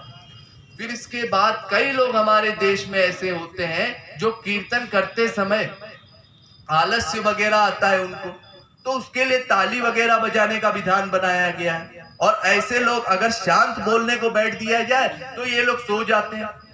धीरे धीरे लेक्चर में हमने देखा है तमाम लोगों को शांत बैठ नहीं पाते, धीरे धीरे करने लगे, मुंडी झूलने लगी, फिर सो गए।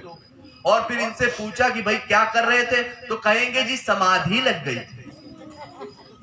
ऐसे ऐसे हमारे देश में लोग हैं कि सोने को समाधि समझ लेते हैं कि हमारी समाधि लग गई थी भगवान में ध्यान करते करते। तो ये सब समाधि वगैरह नहीं है, ये आलस्य है, क्योंकि मन का अटैचमेंट भगवान में नहीं है। इसलिए जब इसको कोई अलग मैटर देते हैं तो इसको आलस आता है, मन स्वाभाविक रूप से निग्लेक्ट करता है इसको, तो इस कारण से नींद आती है। तो ये जो नींद आती है उसको हम समाधि समझ लेते हैं, तो ऐसी बात नहीं है। इसलिए ये आलस्य वगैरह ना है, इसलिए कीर्तन करने का विधान बनाया गया है कि कीर्तन 1 घंटा भी चल रहा है तो भी हमको कोई बड़ी बात नहीं लगती। हम ताली भी बजा लेते हैं, कभी आलस्य आ जाता है, मुंह से बोल भी बोलते हैं, वो शब्द भी पढ़ते हैं, तो तमाम चीजें हैं। फिर इसके अलावा मटेरियल चीजें भी हैं, एटमॉस्फेयर की भी शुद्धि होती है।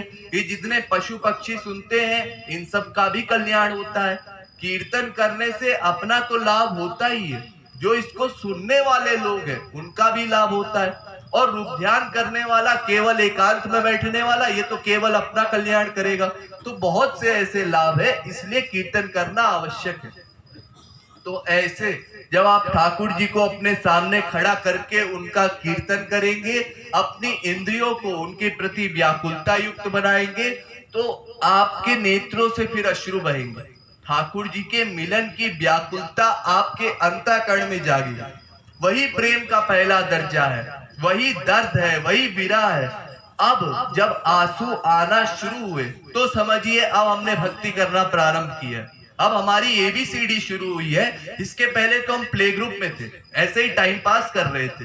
अब पढ़ना वास्तविक शुरू हुआ। यहाँ तक कि महापुरुषों को इतना गुस्सा आता है कि तुलसीदास जी ने लिखा, हिय पाटहु फूटहु नयन, जरहु सो तन के ही काम, द्रवहि श्रवहि कुल कही नहीं, तुलसी सुमिरत राम। जिसका मन भगवान में नहीं लगता या जिसको भगवान के मिलने की व्याकुलता नहीं होती, वो बेकार है उसका स्मृति लोक में आना। वो केवल भार मात्र है, उसका कुछ नहीं किया जा सकता, क्योंकि ऐसे लोग संसार में भावुक अवश्य हो जाते हैं। अरे देखिए, हम आप लोगों ने तमाम लोगों को ऐसे देखा होगा संसार में, जब कभी कोई मुसीबत आई तुरंत आंसू आने लगते हैं। संसार में माँ बाप की कुछ बहस हुई, तुरंत आंसू आने लगते हैं। क्यों? क्योंकि वहां आसक्ति है ना। तो जहां आसक्ति है, जब वहां से कुछ निराशा हुई तो आंसू आने लगता है। और भगवान में आसक्ति नहीं है, इसलिए उनसे वियोग होने पर भी हमें आंसू नहीं आते। ये क्यों नहीं आते? अहंकार के कारण नहीं आते। हमने आपको कुछ माना हुआ है, अपने आप को समर्थ माना है, ज्ञानी माना है, तो भगवान के आगे झुकने के लिए हमको लज्जा आती है।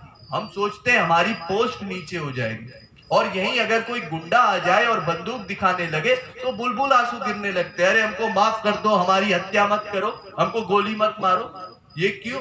अपने जीवन से बड़ा प्यार है ना, लेकिन भगवान से प्यार नहीं है।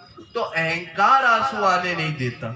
तो आंसू जब तक आपके नहीं आएंगे तब तक आप ठीक ठीक भक्ति नहीं कर रहे। हाँ, वो बात अलग है कि अगर कोई व्यक्ति ऐसे बाहर गप्पे कर रहा है और दूसरा व्यक्ति आकर के सत्संग में बैठता है, कुछ सुनता है, भले वो बोले ना, तो वो उससे अच्छा काम कर रहा है संसार में गप्पे करने की बजाय, ये बेहतर काम है, लेकिन इसको भक्ति नहीं कहते।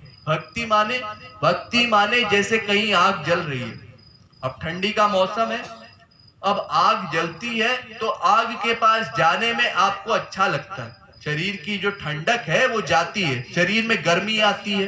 तो ऐसे ही आप जितना भगवान के पास जाएंगे उतना ही आपके अंतःकरण वाली आग धुलती जाएगी, और जब अंतःकरण धुलेगा तो वो आंसू वो नेत्रों से बहेंगे। इसका सीधा सा हिसाब है। अरे यूं समझिए, जैसे अगर आप अशुद्ध धातु को, कोई सोना हो, इम्प्योर सोना हो, अगर उसको आग में डाल देते हैं तो आग उसमें जितना भी अशुद्धि है, इम्प्योर तत्व है, वो सब जला देती है। यथा अग्निना हे ममलम जहात्मी, भागवत कहती है, भागवत के 11वें स्कंद के 14वें अध्याय का 25वां श्लोक। उसी प्रकार से यथा यथात्मा परिमृज्यते उषौ मत पुण्य गाथा श्रवणाभिधानै तथा तथा पश्यति वस्तु सूक्ष्मं चक्षुर्यथैवांजन संप्रयुक्तम। भागवत के 11वें स्कंद के 14वें अध्याय का 26वां श्लोक। तो वैसे ही जैसे जैसे आपकी आसक्ति होगी भगवान में, वैसे आपका अंतःकरण शुद्ध होने लगेगा, वैसे नेत्रों से आंसू निकलने लगेंगे, और धीरे धीरे भगवान के मिलने की वो व्याकुलता बढ़ने लगेगी। जैसे मान लीजिए आप कोई सफर कर रहे हैं, अब सफर बहुत लंबा था, 10 घंटे की जर्नी थी, अब उस समय आपको कोई बता दे अब बस 1 घंटा बाकी है, एक उत्साह आता है, हाँ बस अब पहुंच गए, अब आधा घंटा बाकी है, खुशी होती है भीतर से, हाँ बस पहुंच गए, अब 10 मिनट बाकी है। तो वो भीतर से खुशी महसूस जैसे होती है सफर में भी, ऐसे जितना हम भगवान के पास पहुंचते जाते हैं उतना भीतर से आनंद अनुभव होता है, और वो आनंद के कारण फिर आंसू आते हैं, और फिर वो प्रेम के 8 सात्विक भाव, जैसा मैंने बताया था, स्तंभ स्वेदोथ रोमांच स्वर भेदो वै पथु वै वर्णमश्रु प्रलय इत्याष्टौ सात्विका स्मृता। ये स्तंभ स्वेद रोमांच, आवाज का बदल जाना, चेहरे का बदल जाना, आंसू आने लगना, और अंतिम अवस्था है मूर्छित हो जाना। तो ये मूर्छा वगैरह तो बहुत दूर की अवस्था है, ये तो बहुत समय बाद होती है किसी को, लेकिन प्रारंभिक अवस्था है आंसू बहाना। जब आंसू बहाना शुरू किया तब प्रेम के पहले दर्जे पर पहुंचे हैं।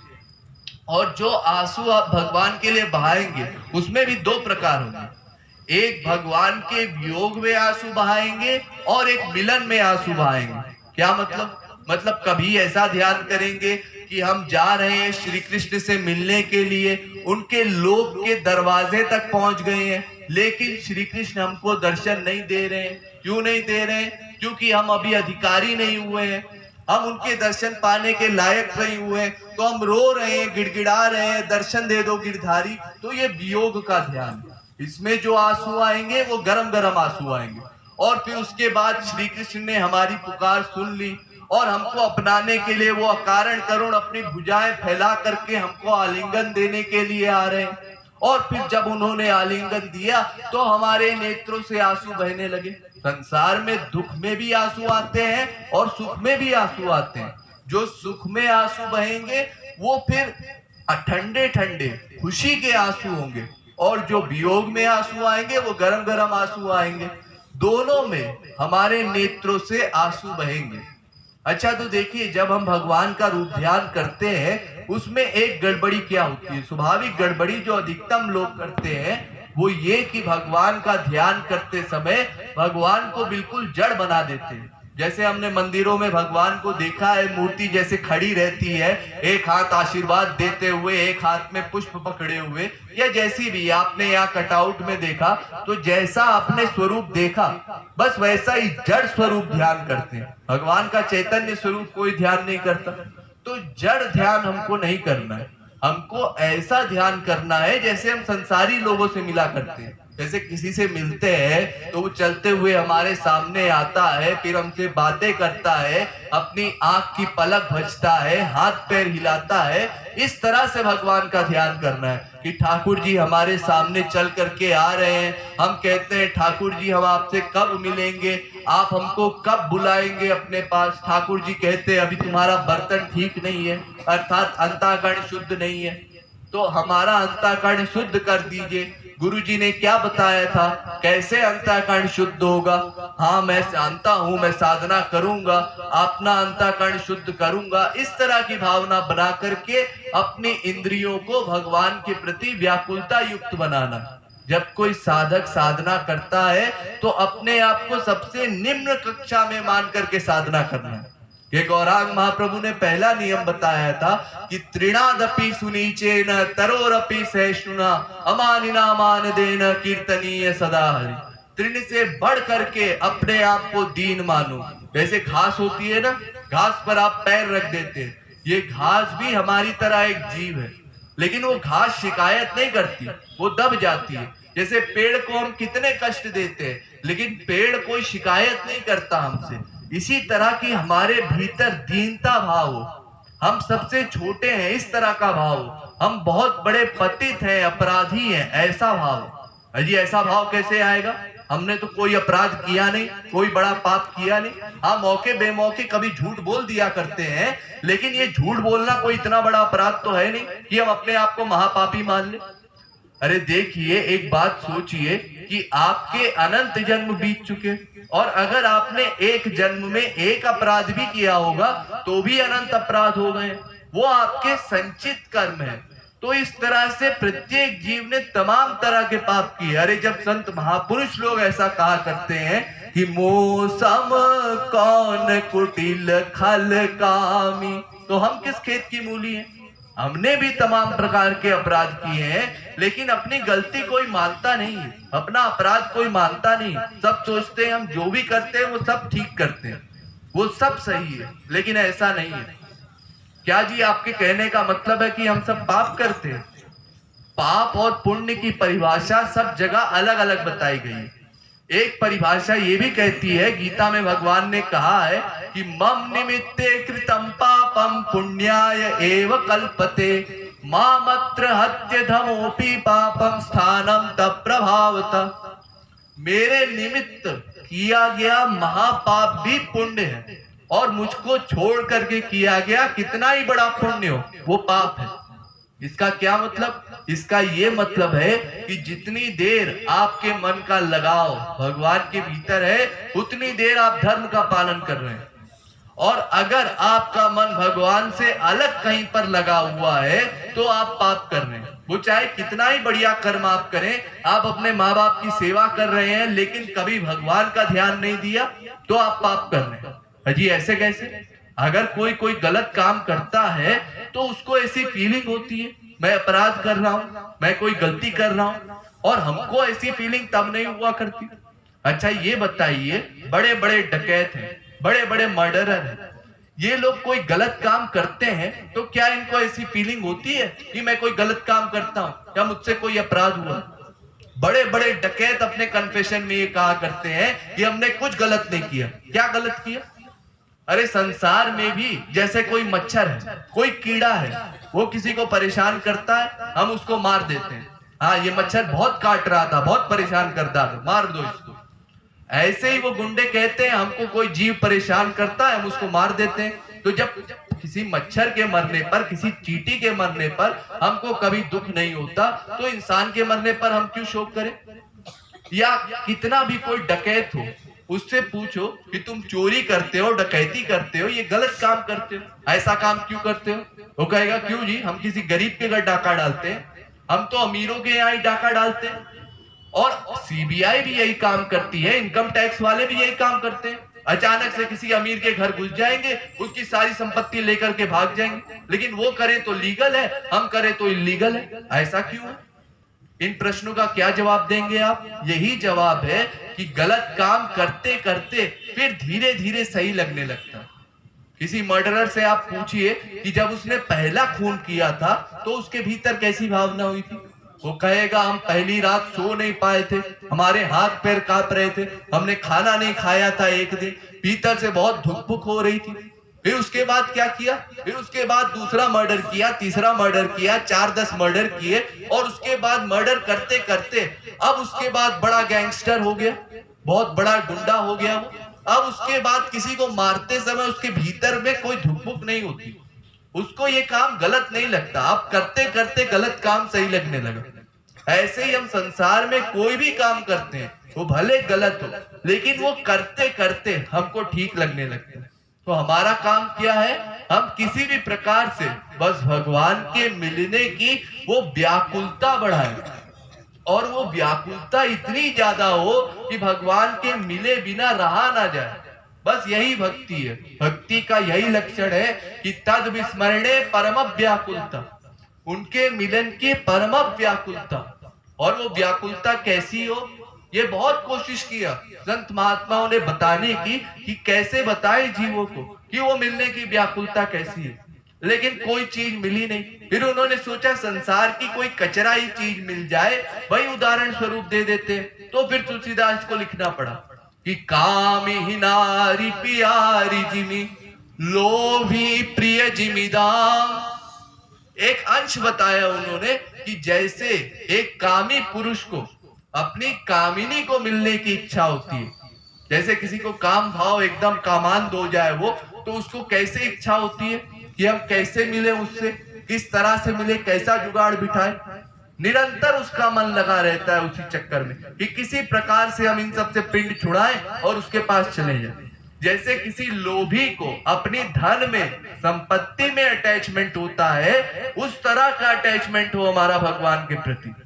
एक एक पैसा, जैसे कोई सेठ हो, बड़ा लोभी सेठ, तो अपने एक एक पैसे के लिए कितना परेशान होता है। घर में तमाम रुपया पैसा भरा पड़ा है, उसको कोई कमी नहीं है कि उसका खाना पीना रुक रहा है, कोई कमी नहीं है, लेकिन फिर भी अरे उसने उधार नहीं दिया, उसने इतना कर्जा लिया था हमसे, उसने कर्जा क्यों नहीं चुकाया।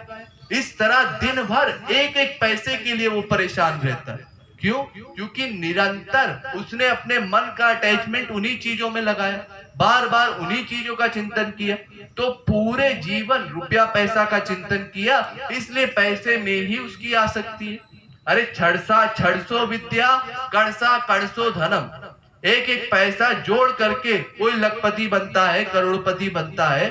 उसी तरह से जो हर क्षण भगवान का स्मरण करे, वही भगवान का भक्त बन सकता है।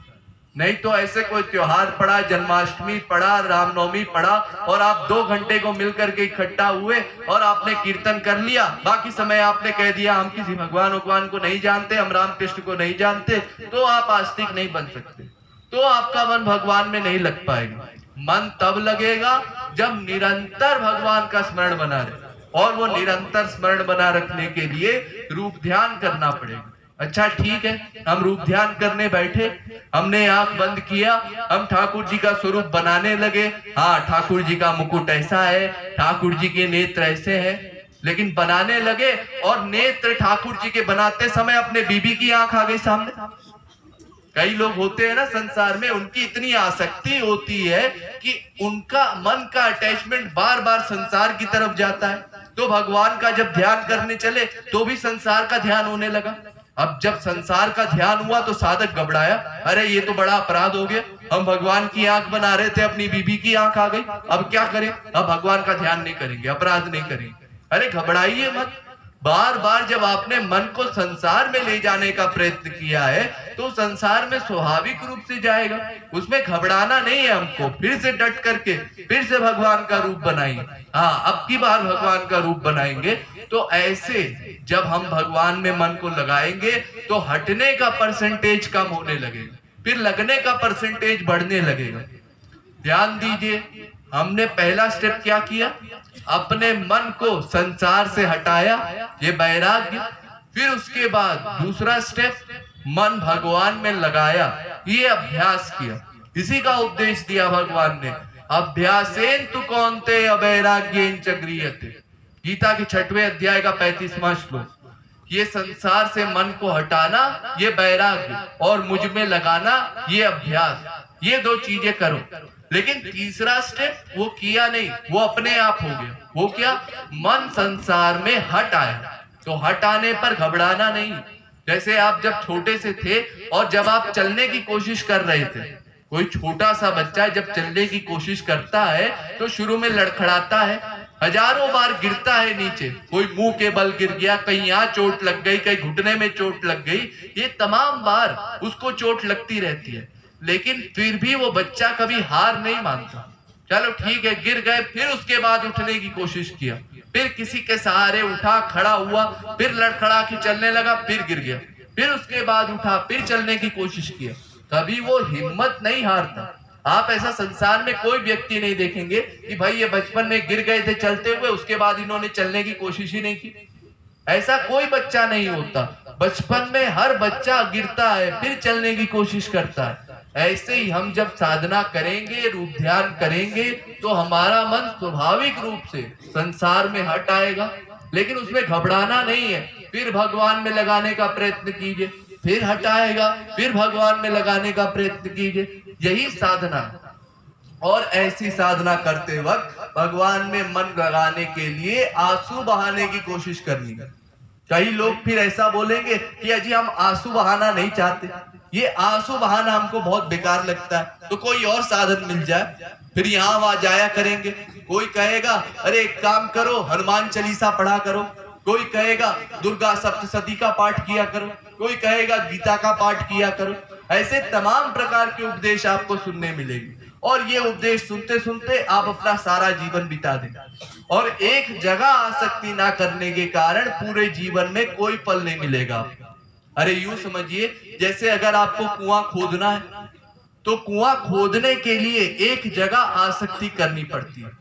अब मान लीजिए कुआं खोदने के लिए अगर आपको 15-20 फीट खोदना होता है और आप 5 फीट खोदेंगे, उसके बाद सोचेंगे कि अरे यहाँ तो पत्थर ही पत्थर दिखाई दे रहा है और कुएं में तो पानी दिखाई देना चाहिए, यहाँ तो पानी निकल नहीं रहा है, चलो यहाँ छोड़ो, दूसरी जगह खोदते हैं। फिर दूसरी जगह 5 फीट खोदा, फिर उसको छोड़ा, फिर तीसरी जगह पकड़ा, फिर चौथी जगह पकड़ा और बस जीवन समाप्त हो गया। ऐसे करते करते पूरा जीवन खोद डाला, लेकिन एक जगह आसक्ति नहीं की, एक जगह डट करके प्रयास नहीं किया और इसीलिए कभी लाभ हुआ भी नहीं। यही हमारी गड़बड़ी रही। पहले डट करके साधना कीजिए, मन भगवान में लगाने की कोशिश कीजिए, मन हट जाता है भगवान से, घबराइए मत, फिर लगाइए।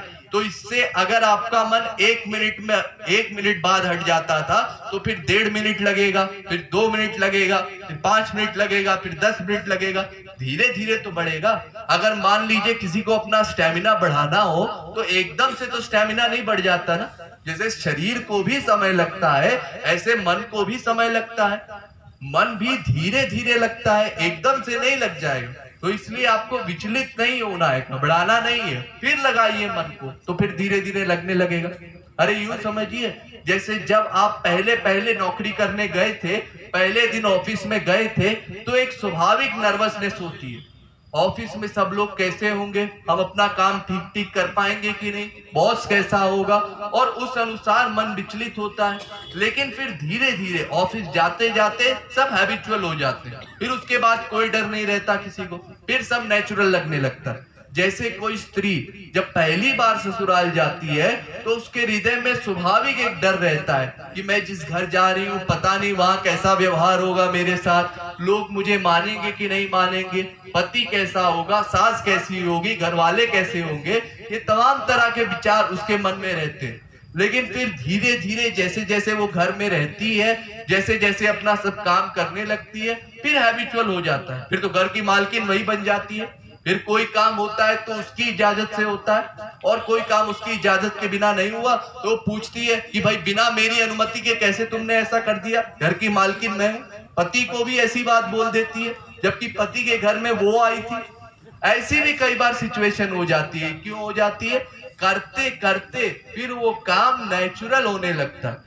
ऐसे ही जब धीरे धीरे हम भक्ति मार्ग में प्रयत्न करेंगे तो वो मार्ग में प्रयत्न करते करते हमारा मन फिर भगवान में लगने लगेगा और फिर हम ये रियलाइज करेंगे कि भक्ति मार्ग तो बड़ा आसान है। क्यों आसान है? कबहु भक्ति पथ कवन प्रयासा, जोग न जप तप मख उपवासा। इसमें कोई मेहनत नहीं है, ना नहाना धोना कंपलसरी है, ना किसी प्रकार का कर्मकांड कंपलसरी है, बस भगवान में प्रेम करना है। वही एक प्राण है जिसको योगी लोग भी खोजा करते हैं। जेही खोजत योगीश मुनि, उस प्रेम के लिए भगवत दर्शन को भी नीचे कर दिया संत महात्माओं ने। गौरांग महाप्रभु ने भगवान के सहयोग को भी नीचे कर दिया उस भगवत प्रेम के चक्कर में। गौरांग महाप्रभु कहते हैं, संगम विरह विकल्पे वरमिह विरहो न संगमस्तस्मात्,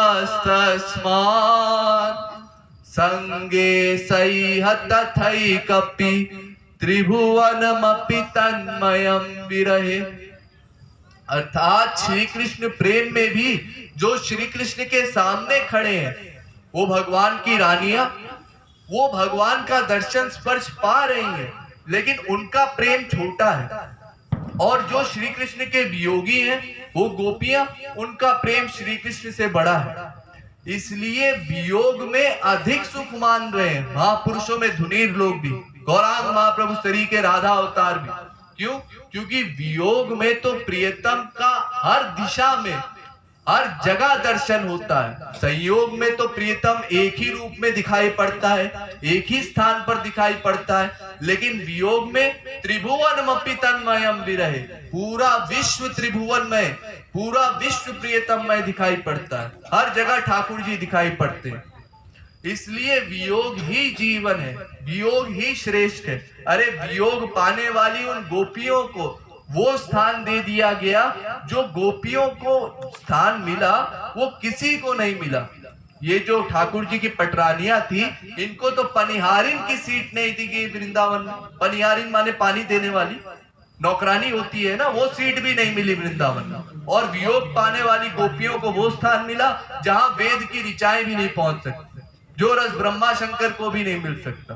तो शुक्र भी विज्ञानम, वियोग ही जीवन है। जो ये सारांश समझ जाता है वो केवल श्री कृष्ण के सुख का प्रयत्न करता है, वो केवल प्रेम करता है, उसमें कोई इच्छा नहीं करता, कोई कामना नहीं करता, ये कोशिश नहीं करता कि हम आदर्श बने, हमारे भीतर माया के रोग ना हो, ऐसी कोई कोशिश नहीं होती उनकी।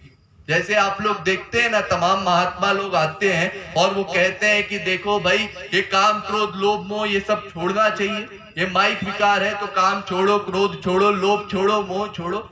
ये कोई चीज है कि इसको छोड़ो पकड़ो? अरे ये तो माया के दोष है, जब तक माया रहेगी तब तक माया के दोष भी रहेंगे। कोई भी व्यक्ति हो वो ऐसा भगवान के बराबर नहीं हो सकता भगवत प्राप्ति के पहले।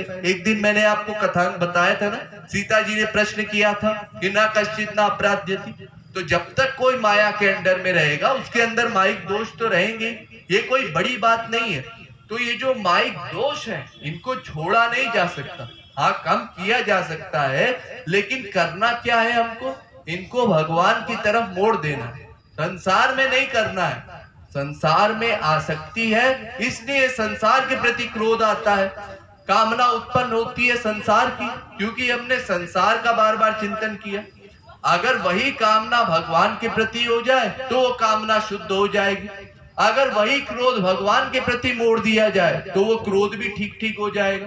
कितने भक्त क्रोध करते हैं अपने ऊपर भी, भगवान के ऊपर भी। इतना समय बीत गया लेकिन भगवान के दर्शन नहीं हो रहे। रामायण में लिखा, हार गुनंदन प्राण पीरीते, तुम बिन जियत बहुत दिन बीते। कब दर्शन दोगे? इतना समय हो गया पुकारते पुकारते, भक्ति करते करते। यहाँ क्रोध भी है और लोभ भी है। सीताराम चरण रति मोरे, अनुदिन बढ़ाई अनुग्रह तोरे। और प्रेम मिले भगवान का और सानिध्य मिले। जबकि महापुरुष का तो हमेशा भगवान का सानिध्य ही रहता है। वो महापुरुष भले ही भगवान से अलग होकर के मृत्युलोक में क्यों ना आ जाए, वो मृत्युलोक में भी सर्वत्र भगवान का सानिध्य पाता है, लेकिन फिर भी उसको भगवान के मिलने की उत्सुकता कम नहीं होती। संसार में क्या होता है, जब कोई 2 साल बाद मिला तो उसके मिलने पर एक खुशी हुई, फिर जब वो 2 साल से घर में पड़ा है तो वो एक बराबर हो गया। वो एक कोई उसमें फिर बहुत विशेषता नहीं रह जाती, फिर वो प्यार कम हो जाता है, कोई हो। लेकिन भगवान के यहाँ ऐसा नहीं होता। भगवान के यहाँ वो प्रतिक्षण वर्धमान रस है। भगवान से मिलने पर फिर ऐसी भावना कभी नहीं आती कि अब बहुत रस मिल गया, अब हम तृप्त हो गए। वो लोभ और बढ़ता जाता है, वो रस प्रतिक्षण और बढ़ता जाता है। भगवान को देखने में और खुशी मिलती जाती है। अभी भगवान को देखा, हाँ बड़ा सुंदर स्वरूप है, बहुत आनंद मिल रहा है। फिर एक सेकंड बाद देखा, अब और आनंद मिल रहा है, फिर और आनंद मिल रहा है, क्योंकि उसकी कोई सीमा ही नहीं है। वो असीम सीमा का रस है और प्रतिक्षण बढ़ने वाला रस है। इसलिए कोई संतुष्टि नहीं है, क्रोध भी है, लोभ भी है। और अगर आप ये सोचेंगे कि हम छोड़ने की कोशिश करें इन सब चीजों को, तो कभी नहीं छोड़ पाएंगे। जैसे तमाम क्रोधी लोग होते हैं संसार में भी, तो वो लोग कोशिश करते हैं कि हम अपना क्रोध छोड़ दें, हम गुस्सा नहीं करेंगे। लेकिन गुस्सा करने वाली प्रवृत्ति एक दिन में तो जाती नहीं है। अब गुस्सा नहीं करेंगे, गुस्सा नहीं करेंगे, ये सोचते सोचते मन में गुस्सा भरा है, तो बाहर गुस्सा नहीं करते तो घर में गुस्सा करते हैं, घर में चिल्लाते हैं। अगर घर में गुस्सा नहीं करते तो बाहर गुस्सा करते हैं, किसी ना किसी पे तो क्रोध निकालेंगे। मान लीजिए अब हमने एक संकल्प किया, अब हम अपने दुश्मन से कुछ नहीं कहेंगे, लेकिन दुश्मन हमारी बुराई करता है, हम सुनते हैं, हमारे मन में तमाम प्रकार के और बातें उत्पन्न होती है। तो अगर दुश्मन से नहीं कहेंगे तो अपने दोस्त से कहेंगे, अपने दोस्त का दिमाग खराब करेंगे। वो भी कहता है पता नहीं कहां से इसको कोई महात्मा मिल गया, वो कहता है क्रोध ना करो, तो यहाँ आके हमको बता रहा है उसने ऐसा क्यों कहा, उसको ऐसा नहीं कहना चाहिए था, उसने वैसा क्यों कहा, कि हमको लेक्चर सुनाने लगा। तो ये कोई चीज छोड़ी नहीं जा सकती, बस भगवान की तरफ मोड़ा जा सकता है। अरे यूं समझिए एक उदाहरण से, जैसे जब कोई लड़की अपने माँ बाप के घर रहती है तो अपने माँ बाप के हर सामान पर अपना अधिकार समझती है।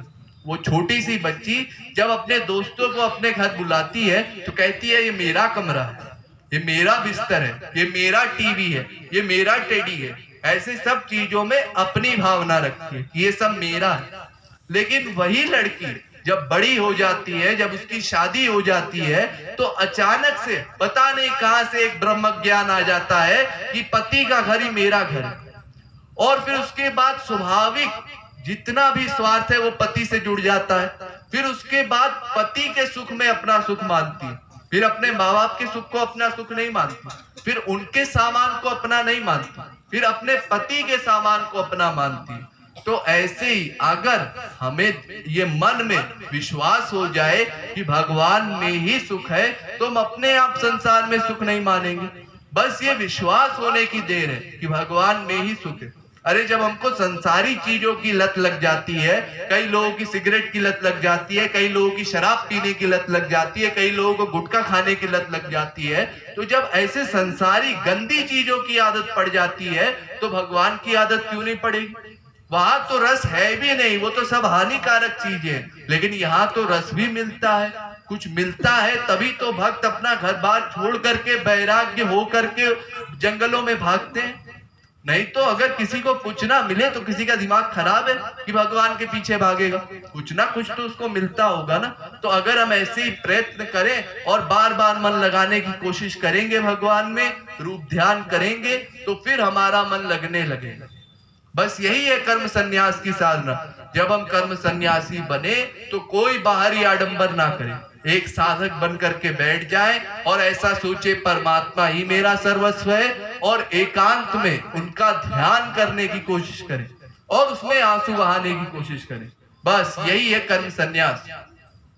अब इसके बाद आइए दूसरी साधना पर, कर्म योग की साधना पर। ये क्या है? जब आप संसार में जाते हैं तो आपको किस प्रकार से रहना चाहिए, क्योंकि अगर इस पर ध्यान नहीं देंगे तो जो कुछ समय में आपने कर्मयोग की साधना में, कर्म संन्यास की साधना में कमाया है, उसको संसार में जाते ही खो देंगे। क्योंकि मान लीजिए अगर आपने हफ्ते में या दिन में 2 घंटा भगवान को दिया है और 22 घंटा संसार को दिया है, तो संसार का पलड़ा अधिक भारी है, तो स्वाभाविक रूप से संसार में आसक्ति अधिक आपकी बढ़ेगी। इसलिए आपको करना यह है कि जब आप संसार में जाएंगे तो संसार में आसक्त ना हो। ये कैसे पॉसिबल है भला? देखिए, कोई भी आदमी हो वो हमेशा अपनी भावना या अपना सुख देखा करता है। इस समय मैं सुखी हूँ, इस समय मैं दुखी हूँ, मैं मोटा हूँ, मैं पतला हूँ, मैं लंबा हूँ, मैं चौड़ा हूँ। ये तमाम प्रकार की भावना अपने रिलेटेड हर आदमी के दिमाग में चलती रहती है। मैं अच्छा दिख रहा हूँ कि नहीं दिख रहा हूँ, वगैरह वगैरह। तो इसमें एक बात और जोड़ दी, वो क्या कि श्री कृष्ण सदा मेरे साथ हैं। वो श्री कृष्ण मेरे अंतःकरण में बैठे हुए, वो मेरे सच्चे हितैषी है। ये बात बस आपको भीतर से महसूस करनी है।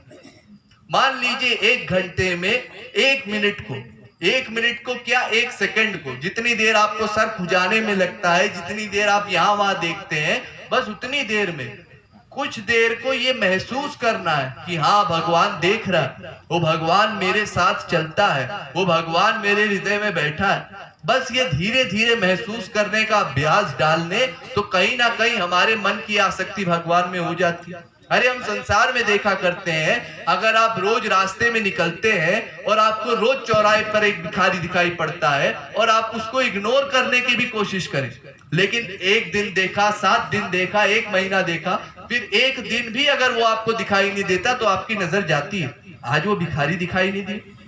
ऐसे ही अगर बार बार भगवान को महसूस करने की आदत डाल लेंगे, ये फैक्ट है कि वो भगवान हमारे अंतःकरण में बैठा है, लेकिन बस हम इसको महसूस नहीं करते। वेद कहता है एको देवा सर्वभूतेषु गूढ़ा सर्वव्यापी सर्वभूतांतरात्मा कर्माध्यक्षा सर्वभूतादिवासा साक्षी चेता केवलो निर्गुणश्च और द्वा सुपर्णा संयुजा सखाया। वो भगवान हमारा सनातन सखा है। श्वेतश्वरोपनिषद के 4ठे अध्याय का 6वां मंत्र और 6वें अध्याय का 11वां मंत्र। अर्थात बस ये महसूस करना, हम किसी भी जगह पर हो, कोई बाहरी आडंबर नहीं करना है। मान लीजिए आप ऑफिस जाते हैं, ऑफिस में भगवान हमारे साथ जा रहे हैं, कोई एक स्थान ऐसा मनोमय सोच लीजिए, अब भगवान यहाँ सामने बैठे हैं, हम अपना काम कर रहे हैं, वो भगवान हमको देख रहे हैं, हमसे कुछ गलती हो गई, भगवान हम पर हंस रहे हैं। ऐसी छोटी छोटी चीजें किसी भी प्रकार से बस भगवान का स्मरण बना रहे, अपने आप को अकेला महसूस ना करेंगे।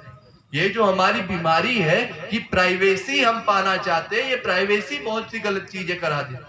कोई देख तो नहीं रहा है, चलो ऐसा गलत काम कर लो, क्योंकि हम ऐसा महसूस करते हैं कि हमको कोई नहीं देख रहा, इसलिए हम गलती करते हैं। अगर ये ध्यान रखेंगे कि वो भगवान देख रहा है तो गलती नहीं होगी। कोई स्त्री है, वो अपने घर में रहती है, घर में एक पूजा घर बना दिया या अपने भीतर के जो भगवान है उन्हीं को बाहर बैठा दिया। जरूरी नहीं है कि हम उनके लिए साफ सफाई करें, मंदिर बनवाए, प्रतिमा बनवाए, ऐसा कुछ जरूरी नहीं। वही भगवान जो हमारे हृदय में है उसी को बाहर बुला लिया, उसी से बात कर ली थोड़ी देर, उसी का ध्यान कर लिया थोड़ी देर। उसमें शब्द बोलने की भी जरूरत नहीं है, बस ये मन से भावना करनी है कि वो भगवान हमारे साथ है, अधिक कुछ नहीं करना है। और फिर धीरे धीरे ऐसी भावना करते करते फिर ये हमारा नेचुरल अभ्यास बन जाएगा कि भगवान हमारे साथ है। फिर उसमें प्रयत्न नहीं करना पड़ेगा। जैसे आप लोग संसार में जब सड़क में चला करते हैं तो सड़क में चलना कितनी बड़ी भारी तपस्या है। अगर कोई पहली बार इस संसार में आए और देखे तो सोचे ये कौन सा नरक है भाई, कहीं गाड़ी यहाँ से जाती है, बाइक यहाँ से जाती है, आदमी यहाँ से जाता है, गाय यहाँ से जाती है। लेकिन हम लोग जब सड़क पे चलते हैं तो इतना बड़ा भार नहीं महसूस करते। वहां एक आदमी गाड़ी भी चला रहा है, दूसरे आदमी से फोन पे बात भी कर रहा है, पीछे बच्चे भी चिल्ला रहे हैं, वहां से गाय आ रही है, वहां से दूसरे की बाइक आ रही है, वो कट मार रही है, लेकिन सब चीजों का ध्यान वो रखता है। उसमें उसका गाड़ी चलाने में ध्यान है, लेकिन इतना कम है कि वो उसमें मेहनत महसूस नहीं करता। जैसे जब आप साइकिल चलाते हैं तो उसमें पैडल भी मारते हैं, स्टीयरिंग का भी ध्यान रखते हैं, लेकिन वो पैडल मारने में आपका कोई बड़ा भारी काम महसूस नहीं होता, क्योंकि वो चलाते चलाते अभ्यास हो गया आपको, तो अब कोई बड़ा भार नहीं महसूस होता। उसी तरह से जब भगवान का ध्यान करने लगेंगे तो ध्यान करते करते फिर ये भार महसूस नहीं होगा। और फिर धीरे धीरे जैसे जैसे मन लगेगा तो फिर अपने आप संसार से हटने लगेगा। जितना मन भगवान की तरफ जाएगा उतना संसार से दूर जाएगा, ये स्वाभाविक सिद्धांत है। और मान लीजिए आप ऑफिस में हैं, अब आपको कुछ समय खाली मिला, या कोई स्त्री है उसने खाना जल्दी बना लिया, अब कुछ समय खाली मिला है, तो वो समय बर्बाद मत कीजिए। उस समय में भगवान का ध्यान कीजिए। अगर भगवान का ध्यान करते समय आंसू भी आ जाए, संसार में कोई देख भी रहा है, तो भी बहाना कर जाइए, झूठ बोल जाइए, उस झूठ का आपको अपराध नहीं लगेगा। अरे बड़े बड़े महात्मा कितना झूठ बोलते हैं, मैंने आपको बताया ना कुछ देर पहले कि संत महात्मा कहते हैं मौसम कौन कुटिल खल कामी। अब बताइए तुलसीदास जी ऐसा कह रहे हैं जिसको राम के दर्शन हो चुके हो, अरे राम लक्ष्मण हनुमान जिनकी रक्षा कर रहे हो, जिनके द्वारपाल बने हो, क्या उसके लिए ये लाइन सुटेबल है कि मेरे समान कोई पापी नहीं, कोई अधम नहीं? ये ऐसी लाइन कोई महापुरुष नहीं बोल सकता, लेकिन फिर भी झूठ बोल रहे हैं।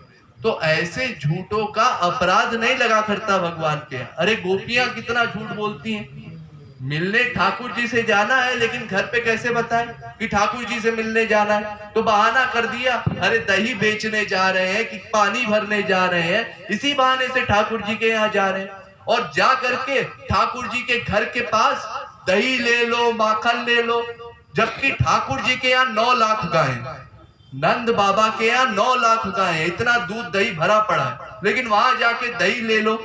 ये क्यों हो रहा है? ये ठाकुर जी से मिलने का बहाना है कि नंद बाबा आएंगे, यशोदा मैया आएगी, तो पीछे से ठाकुर जी भी उनका कपड़ा पकड़ते पकड़ते आएंगे और इसी बहाने ठाकुर जी का दर्शन हो जाएगा। तो इस प्रकार से मेन है भगवान में मन की आसक्ति। जब हम कर्मयोगी बने तो वो आसक्ति भीतर से रहे, बाहर कोई प्रदर्शन ना हो, कभी कोई ऐसा आडंबर ना हो कि हम बहुत बड़े भक्त हैं। जैसे हमारे देश में कई ऐसे लोग हैं जो ऑफिस जाते हैं माला लिए जाते हैं, या तमाम प्रकार की ऐसी वेशभूषा बनाते हैं कि लोग मौके बेमौके उनका मजाक उड़ाए उनके पीठ पीछे। ऐसी कोई हरकत आपको करने की जरूरत नहीं। जब आप कर्मयोगी बने तो आपको मुंह से भगवान के नाम लेने की भी जरूरत नहीं, भीतर से बस भावना कीजिए, क्योंकि प्रेम भगवान का छुपाने की चीज है, वो प्रकट करने की चीज नहीं है। गोपनीयम गोपनीयम गोपनीयम प्रेम तथा। अगर आपके मन में भगवान का प्रेम प्रदर्शन करने की भावना आ गई तो कभी आप भक्ति कर ही नहीं पाएंगे। फिर तो आप पाखंड में लग जाएंगे कि लोग हमको कैसे बड़ा भक्त माने। जो वास्तव में प्यार करता है वो कभी दिखाता नहीं, उसका प्रेम भीतर ही होता है और उसको विश्वास भी पक्का होता है, सीधी सी बात है। और फिर जब कर्मयोगी बनेंगे तो इन सब चीजों का ध्यान रखेंगे, और फिर जब कर्म सन्यासी बने तो कर्म सन्यासी बनते समय भगवान का ध्यान करके जो आंसू बहाएं, उसमें भी ये ध्यान रखें कि वो आंसू निष्काम हो, उसमें कोई कामना ना हो। अगर कोई कामना रहेगी तो वो कामना की आपूर्ति पर फिर नास्तिक भी हो सकता है। अगर किसी कामना को लेकर के आंसू बहा रहा होगा, मान लीजिए जैसे कोई संसारी कष्ट है उसको, तो उसके लिए भगवान से मना रहा है कि ऐसा हो जाए ऐसा हो जाए, और नहीं हुआ तो नास्तिक हो गया। अब भगवान हमारी नहीं सुनते, इसलिए किसी कामना को लेकर के आंसू नहीं बहाना, वो निष्काम आंसू होने चाहिए, तब जाकर के हमारा काम बनेगा। अरे हम भी किसी शहंशाह के लड़के हैं, हम उसके लड़के हैं जिसका ये पूरा साम्राज्य है, तो वो केवल हमको अपना ले तो अपने आप सारी संपत्ति हमको मिल जाएगी। अगर बाप अपने लड़के को अपना मान ले तो बाप की संपत्ति अपने आप लड़के को मिल जाती है। उसी तरह से भगवान हमको अपना ले तो प्रेम रूपी संपत्ति अपने आप हमको मिल जाएगी। उससे बड़ी भला कौन सी निधि है? इसलिए कुछ मांगना नहीं है भगवान से, केवल प्रेम करना है। इसलिए प्रेम करना है उनके सुख के लिए, और अगर इससे आगे कुछ जवाब देना हो तो उनके दर्शन के लिए, उनके सानिध्य के लिए, बस इससे नीचे हमको कहीं नहीं उतरना। और इस प्रकार जब साधना करेंगे तो हमारी साधना से अंतःकरण की शुद्धि होगी, और जब अंतःकरण शुद्ध हो जाएगा तो जिस गुरु के गाइडेंस में हम चल रहे हैं उस गुरु को 1 सेकंड नहीं लगेगा हमको दिव्यानंद प्रदान करने में। फिर चाहे वो हिमालय की चोटी पे बैठा हो या कहीं भी हो, वो 1 सेकंड में आपको दिव्यानंद दे देगा। लेकिन उसके लिए पहले हमको अपनी साधना पे ध्यान देना पड़ेगा, और जैसे ही वो आनंद मिला तो हम सदा के लिए आनंदमय हो जाएंगे। फिर वो प्रतिक्षण रस बढ़ता जाएगा, फिर उसके बाद कभी माया हावी नहीं होगी। सदा पश्यन्ति सूर्या तत् विष्णु परम पदम अमृतो भवति चित्तो भवति। सुबालोपनिषद के 6वें अध्याय का 7वां मंत्र। फिर उसके बाद जैसे महापुरुष आते हैं वैसे हम भी आ सकते हैं संसार में दूसरे जीवों के कल्याण के लिए। लेकिन उस समय हमारे ऊपर काल, कर्म, स्वभाव, गुण आदि किसी का कोई बंधन नहीं रह जाए। फिर हम मुक्त होंगे, फिर हम जेल में कैदी बन के नहीं आएंगे। जितने दिन को चाहे आए दूसरे जीवों के कल्याण के लिए, जब चाहे चले जाए, फिर भगवान के धाम में पहुंच जाए।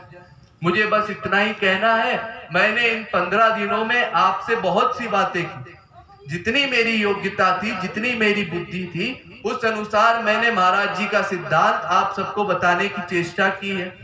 अब मेरी बहुत सी बातें आप में से कई लोगों को अच्छी लगी होगी, तो वो बातें आप लोग अपना लीजिएगा, और कुछ बातें ऐसी भी होंगी जो आप में से कई लोगों को नहीं अच्छी लगी होगी, नहीं समझ में आई होगी, या आपको लगा होगा ऐसा सब नहीं बोलना चाहिए।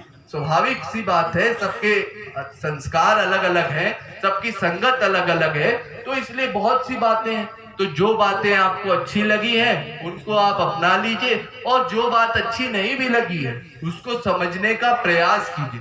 क्योंकि देखिए ये सब शास्त्रों वेदों का सिद्धांत है, ये मैं कोई अपनी अकल से नहीं बताता, जो शास्त्रों वेदों की बातें हैं वही बताता हूँ। और हम लोग कोई सर्वज्ञ तो है नहीं, तो भगवान और महापुरुषों की बातें हमको मान लेनी चाहिए। फिर जैसे जैसे हम आगे बढ़ेंगे, जैसे जैसे हमको भगवत ज्ञान होगा, फिर हो सकता है वो बातें हमारी समझ में आए। इसलिए जो बातें आपको नहीं अच्छी लगी है उनको अपनाने की कोशिश कीजिए, लेकिन जो अच्छी लगी है उसको तो अवश्य अपना लीजिए। मेरी बस आपसे इतनी विनती है। बोलिए वृंदावन बिहारी लाल की।